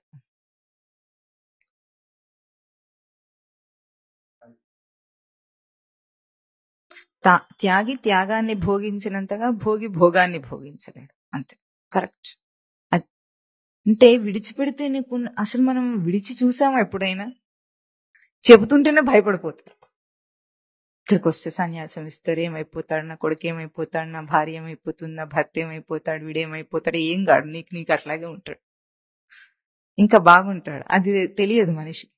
సరే విడువమంటే కూడా విడవడు. ఎన్నోసార్లు మనం ఈ ఉపమానం కూడా చెప్పుకున్నాం. ముళ్ళ చెట్టును పట్టుకొని గట్టిగా పిసుకుతున్నాడు, ముళ్ళన్నీ గుచ్చుకొని రక్తం వచ్చి పుండ్లయింది, కారుతుంది. అయినా సరే ఇది విడిస్తే ఏమవుతుందో అని. అంటే ఎందుకు? ఆ ముళ్ళ నొప్పి వాడికి అలవాటై సమ్మగా ఉంది. వాడు ఈ తోలుమందానికి ఆ ముళ్ళ ఆ గుచ్చటము ఆ బాధ బాగుంది వీడికి. సంసారం అందుకు బాగుంది వీళ్ళందరికీ. గుచ్చి ఆ రక్తం గారుతూ పుండ్లు అవుతున్నప్పటికీ కూడా దాన్ని గట్టిగానే పట్టుకుని గ్రిప్ వదలరు అసలు. అరే ఒక్కటి వదిలి చూసి దాంట్లో ఆనందం చూడు. ఇంత దాకా ఆనందాన్ని అనుభవించాలి, స్వరూప దర్శనం దాకా. అందుకే పోయిన వారం ఒక ఉపమానం చెప్పుకున్నాం. టీ వదిలేయమనగానే వదిలేసావు, అయిపోయింది. కానీ అక్కడ ఎంత దాకా నువ్వు వెళ్ళావో ఆ గొప్ప ఔన్నత్యపు సాధన నీకు అర్థం కాలేదు అక్కడ. అట్లా కాదు సాధన. ఎట్లా ఉండాలి? ప్రతిసారి బ్రహ్మం అవ్వాలి. తాను పోగు చేసుకున్న దాని వల్ల వచ్చిన ఆ బాధ, ఆ భారం తనకి పోతే తను ఏం అనుభవిస్తున్నాడో తనకు అర్థమవుతుంది. ఆ పరివర్తన, మార్పు, ఆ పరిణితి, ఎదుగుదల తనకు దర్శనం, అనుభవైక వేద్యం. అప్పుడు కదా ఈ సంసార తాపం చల్లారుతుంది. అటువంటి చిత్తంలో, అటువంటి చిత్తమే గోవిందుణ్ణి భజించగలదు. గోవిందుని భజించటం అంటే అయమాత్మ బ్రహ్మ అనే 4వ మహావాక్యం. ఎట్లాగో నేనే ఆ బ్రహ్మమును అని తాను గుర్తించి చెప్పిన వాక్యం అది. బోధగా చెప్పిన వాక్యం ఉంది, అనుభవంతో చెప్పిన వాక్యం ఉంది. వీటన్నిటికంటే కూడా తనకేమిటి? స్వరూపమేమో పరిచయం చేయబడింది, బోధ చెప్పబడింది, అనుభవంతో వీడు చెప్పాడు. కానీ ఆ అనుభవం తన ద్వారా ఎక్స్ప్రెస్ అవ్వటం ఎట్లా ఉంటుంది? అది లోకంలో తల్లిపాలు తాగుతున్న వాడి ఆనందాన్ని వాడు ఏ భావంతో తాగుతుంటాడు? లోకము ఒకవేళ భూకంపం వస్తున్నా, కొట్టుకుపోయినా, వాడి చుట్టూ ఏమైనా యుద్ధమే జరుగుతున్నా వాడికి అదేం పట్టుండదు. ఉంటుందా? తల్లి ఒళ్ళో ఉన్నాడు అంతే. వాడికి అదొకటే రక్ష, ఇంకేం చూడడు. వాడు చుట్టూ ఏం జరుగుతుందని ఆలోచించడు. తను కష్టంలో ఉన్నాడా, బయట ఏమేం జరుగుతున్నాయి అక్కడ ఏమీ పట్టి ఉండదు వాడికి. అట్లా ఉంటుంది ఆ ఆనందాన్ని అనుభవించేవాడికి. ఇప్పుడు దీన్ని సన్నిహిత కాలంతో పోల్చుకుంటే మనము, ఇది తనకి సన్నిహిత కాలం. అంటే వికలం కాకుండా తాను పొందిన ధారణని పలికించే కాలం. ఇప్పుడు ఏది నిన్ను రక్షిస్తుంది? గోవిందుణ్ణి భజించే ఈ సన్నిహిత కాలం నిన్ను రక్షిస్తుందా? ఆ బయట నువ్వు పోగు చేసుకున్నవి ఏవైనా నిన్ను రక్షిస్తున్నాయా? బయట పోగు చేసుకోవడానికి కృషి చేశావు, దీనికి ఆ బయట కృషిని ఆపేస్తే లోపల కర్షణ ఉంది, దానికి ఆకర్షణ లోపల ఉంది, అది చేస్తున్నావు, తెలుస్తుంది. ఇప్పుడు దీనికి ఈ రెండు ఆలోచిస్తే రేపు దేహం విడిచే కాలంలో నేనేమవుతానన్న ప్రశ్న రాదు. ఎందుకు ఆ ప్రశ్న రాదు చెప్పండి చూద్దాం.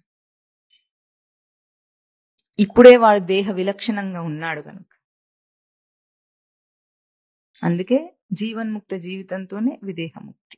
ముందు జీవన్ముక్త జీవితం, తర్వాత విదేహముక్తి అని శాస్త్రం చూపించింది. ఇప్పుడే నీకు దాంతో సంబంధం లేకపోతే తర్వాత అది ఉంటే ఎంత పోతే ఎంత, అప్పుడు నేనేమవుతా? సందేహం ఏముంది?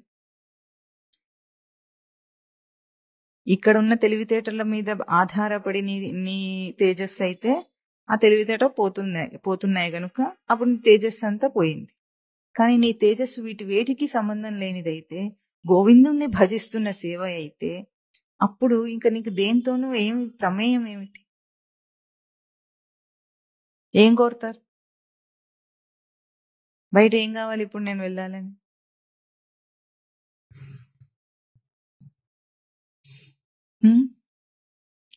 ఏం కోరి చేస్తున్నాను నేను?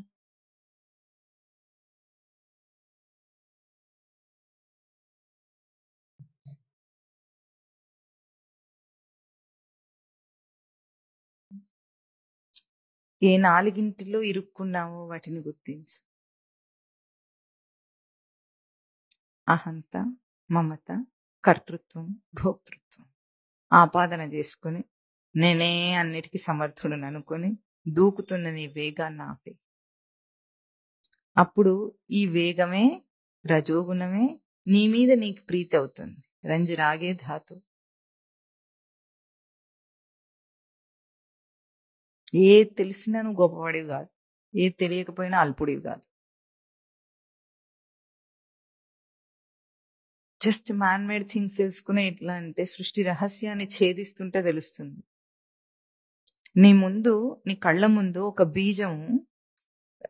ఆలోచించండి, ఇప్పుడు మనం ఎంత ధాన్యం తింటున్నాం కదా, ఈ ధాన్యాలన్నీ కూడా బీజాలే కదా, విత్తనాలే కదా. అంటే ఒక్కొక్క ధాన్యము ఒక్కొక్క చెట్టునివ్వగలదు. ఆ చెట్టుకి మళ్ళీ ఎన్నో ధాన్యాలు ఉత్పత్తి చేయగలదు. అటువంటి ధాన్య రాశిని రోజు తినేస్తున్నాం మనం. బియ్యము, పప్పులు, ఉప్పులు అన్ని ధాన్యమే కదా. ఇప్పుడు ఒక్కొక్క బీజంలో ఎంత సారం ఇమిడిచి ఉంది. సృష్టిని అర్థం చేసుకుంటే ఒక స్త్రీ దేహంలో ఆ గర్భాశయాన్ని రచన చేసిన విధానాన్ని ఎట్లా ఉంది. నెల నెల ఆ గర్భాశయం ఒక ఏర్పాటు చేస్తుంది లోపల. దేనికి ఏర్పాటు చేస్తుంది?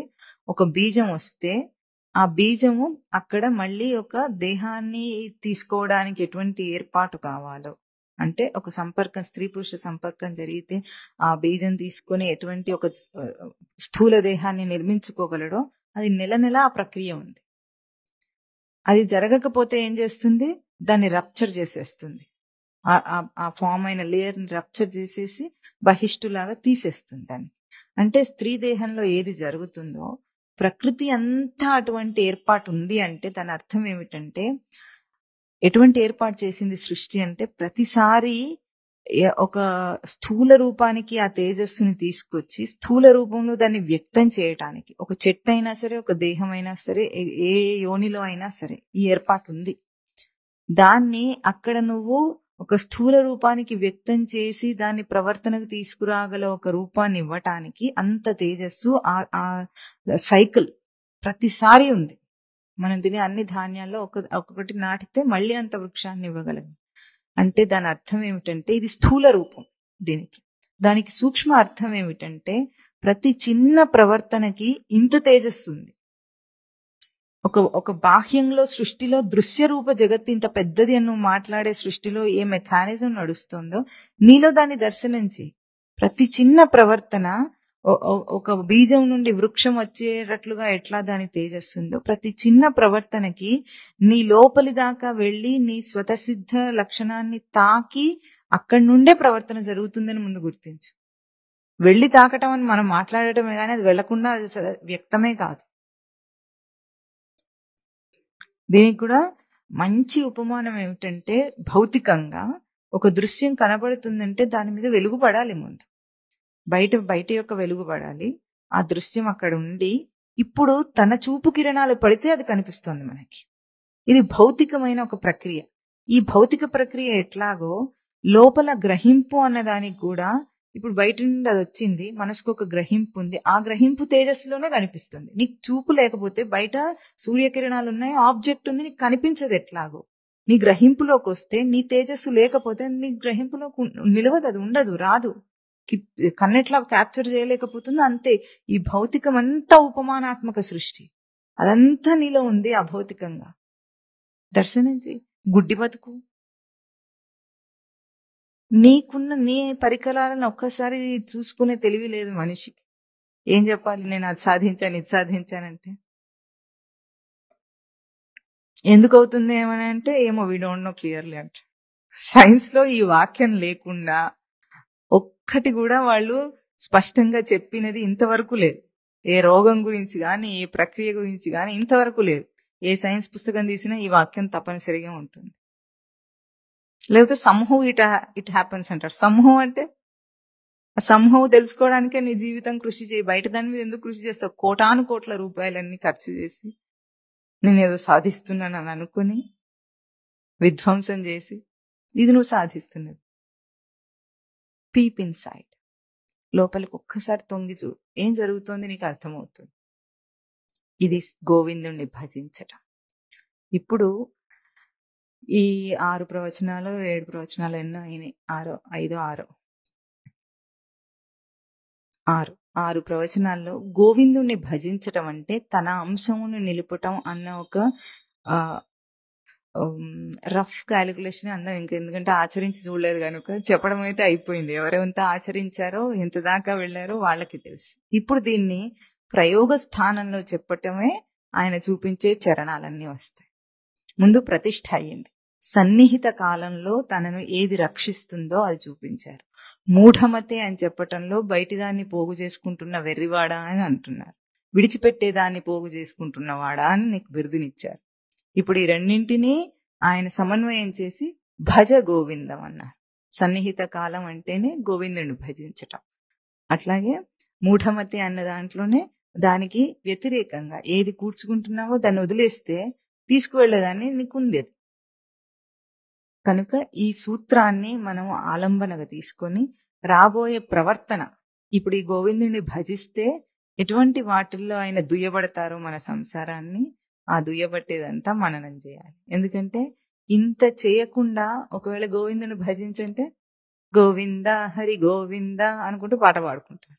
లేకపోతే ఇది కూడా భజ గోవిందం అని పాట పాడుకుంటారు, ఎంఎస్ సుబ్బలక్ష్మి గారి పాట. అంతేగాని వాడు ఏం చేస్తున్నాడో వాడికి తెలియదు. ఇప్పుడు భజన అంటే ఏమిటి? భజన అంటే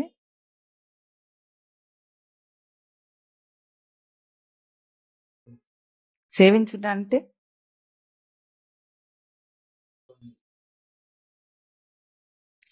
తన అంశమును నిలుపుట. ముఖ్యమైన పదం అది మర్చిపోతే ఏం పొందుతావు? విద్యతే లభ్యతే అని మననం చేస్తాం. తెలుసుకోవాలి, పొందాలి. తనను నిలుపుట, తనను పొందుట. తన నిలుపుట అన్న అంశమును, నిలుపుటలో దర్శనమును దాటేయకుండా ప్రతి ప్రవర్తన జరగాలి. అది గోవిందుని భజించటం, అది సేవించటం, అది ప్రవర్తన. అదే తనకు మూఢమతే అని ఆయన చెప్పిన తన ఉన్న స్థితికి, ఉన్నత స్థితికి ఎదగటానికి చూపించిన సోపానం. ఆయన తిట్టలేదు మనని ఏం చెప్పారు? నువ్వు ఇక్కడ ఉన్నావు, అక్కడికి ఎదుగు అంటున్నారు. నువ్వు మూఢమతి, భజ గోవింద. నీ స్థితి మూఢమతి.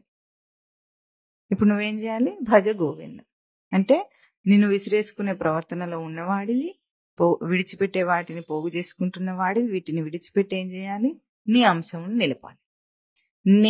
తన అంశమును నిలపటం అనే ఈ ఒక్క సూత్రమే శ్రీకృష్ణానంద మఠంలో గురుదేవులు మనకు అందించిన బీజం.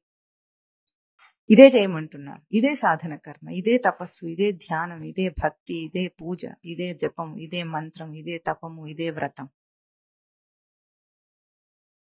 ఇక్కడ ఏం చెప్పబడింది? అసలు ఏం చెప్తారా? యాక్టివిటీస్ ఏమిటని అడగకుండా ఇదే యాక్టివిటీని, నిరంతర గమన ప్రాప్తి, దీనికి ఎల్లప్పుడూ ఉండే యాక్టివిటీ.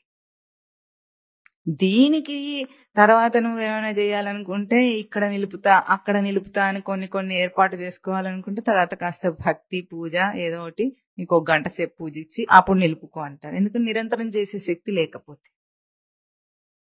కనుక ముందు గుర్తించవలసింది ఏమిటి? తన అంశమును నిలుపుట అనే భజ ఆదేశం, సృష్టి ఇస్తున్న ఆదేశం ఇది. ఈ ఆదేశాన్ని పాలించటానికి తను ఉద్యుక్తుడు కావడానికే ఈ సాధన సోపానాలన్నీ ఎన్ని చూపించినా కూడా. ఎందుకు దహిస్తోంది తెలియటం లేదు వాడికి. చెత్త మీద వేసుకుంటూ ఉంటే ఎట్లా ఉంటుంది?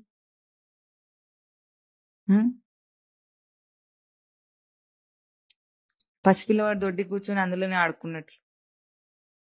అంతకంటే ఘోరమైన ప్రవర్తన మనుషులది.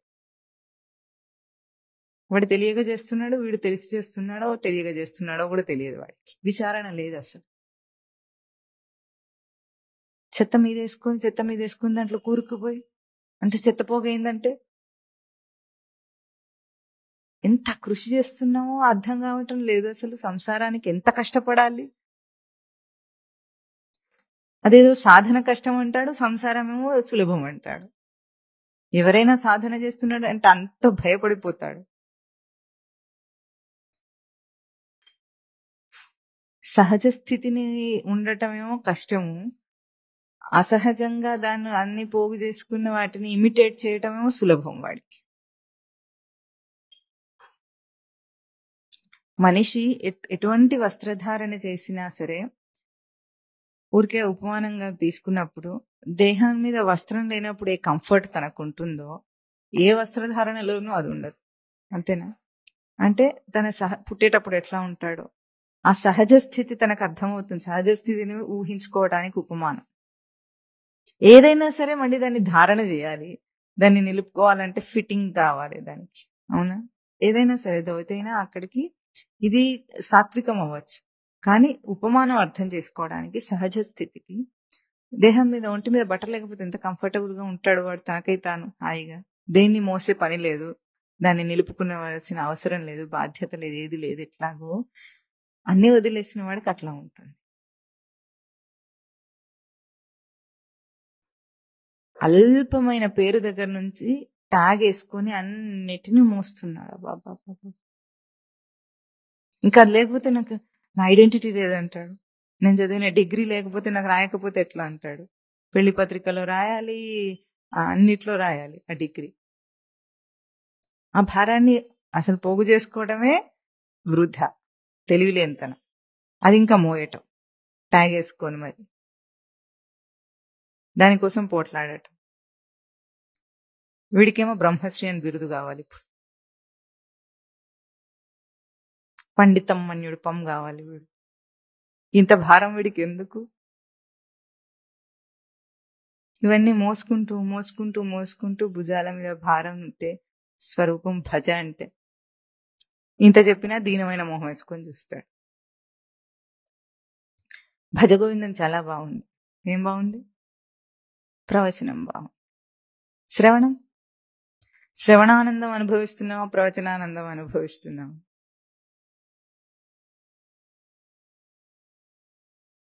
దీనికి కృషి చేయటం, సంసారాన్ని కృషి చేయటం ఆపే ముందు ఇది సూత్రం మనకి. హే మూఢమతే, హే మూఢమతే అంటున్నారు మాటి మాటికి.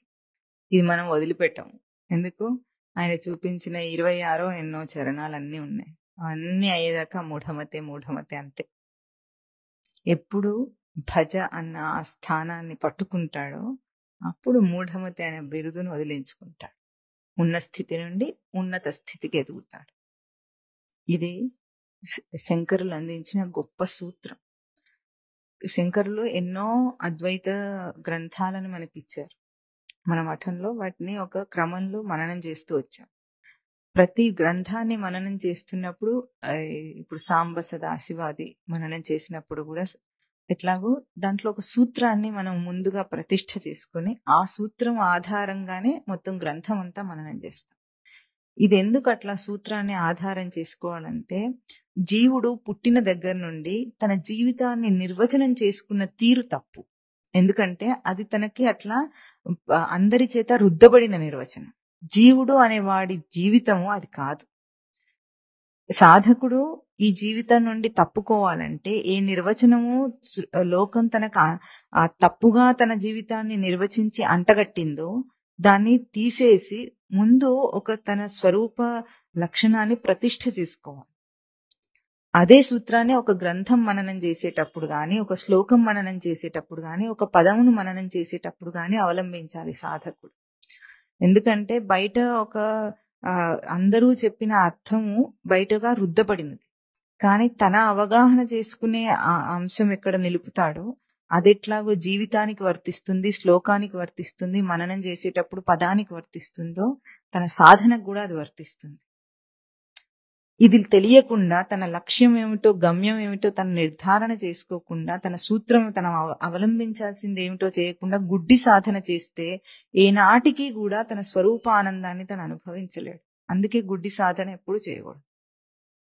సూత్రం ఏమిటి? ఇప్పుడు గమ్యం తెలియాలి. నువ్వు ఎందుకు సాధన చేస్తున్నావు, ఏం సాధన చేస్తున్నావు, ఇప్పుడేం చేయబోతున్నావు, అది గుర్తించడం కోసమే ఇంతగా భజ భజ అన్న ఆ పదాన్ని తన అంశం నిలపటం అన్నదాన్ని ఇంతగా చెప్పి చెప్పి మాటలో ఎన్నిసార్లు చెప్తే అయినా కనీసం మళ్ళీ ఎప్పుడైనా గుర్తొస్తుంది. అందుకని ఇన్నిసార్లు మననం చేస్తున్నాం. ఇక రాబోయే అన్ని చరణాలన్నీ కూడా ఎట్లా ఉంటాయి? ఈ అంశం ఆధారం చేసుకుని వాటిని మననం చేస్తాం. లేకపోతే లౌకిక అర్థంతో మనకు అన్ని అర్థమవుతాయి. మా కురు ధన జన యవ్వన గర్వం హరతి నిమేషాత్ కాలస్సరం. అర్థం కాలేదా? ఇది అర్థమైందా లేదా? వద్దు, చేయకు. ధన జన యవ్వన గర్వం ఉండకూడదు. హరతి నిమేషాత్, నిమిష కాలంలో అన్ని పోతాయి. అర్థమైందా? అయినా నేను ఇదే చేస్తా అంటాడు నవ్వుకుంటూ. మా కురు అంటుంటే కూడా, చెయ్యకు అని చెప్తుంటే కూడా అయినా నేను ఇదే చేస్తా. ధనము జనం ఉండాలి వద్దా? మనం ఇట్లా సాధన అంటే ఆ నలుగురు ఉండరండి. ఆ నలుగురు ఎందుకు? రేపు చచ్చిపోతే నలుగురు కావాలట మోయటానికి. అందుకే ఆ నలుగురు ఉండాలి మనకి. ఆ నలుగురి కోసము ఏదైనా వదిలేస్తున్నాడు. ఇది అర్థమైంది కదా? మాకురు అంటే భజగోవిందంలో చెప్పారు. నీకేం రాదు. అందుకే మళ్ళీ ఒకటే ఏమిటి భజ అంటే? ఇప్పుడు చెప్పు. భజ అంటే సేవించుట అంటే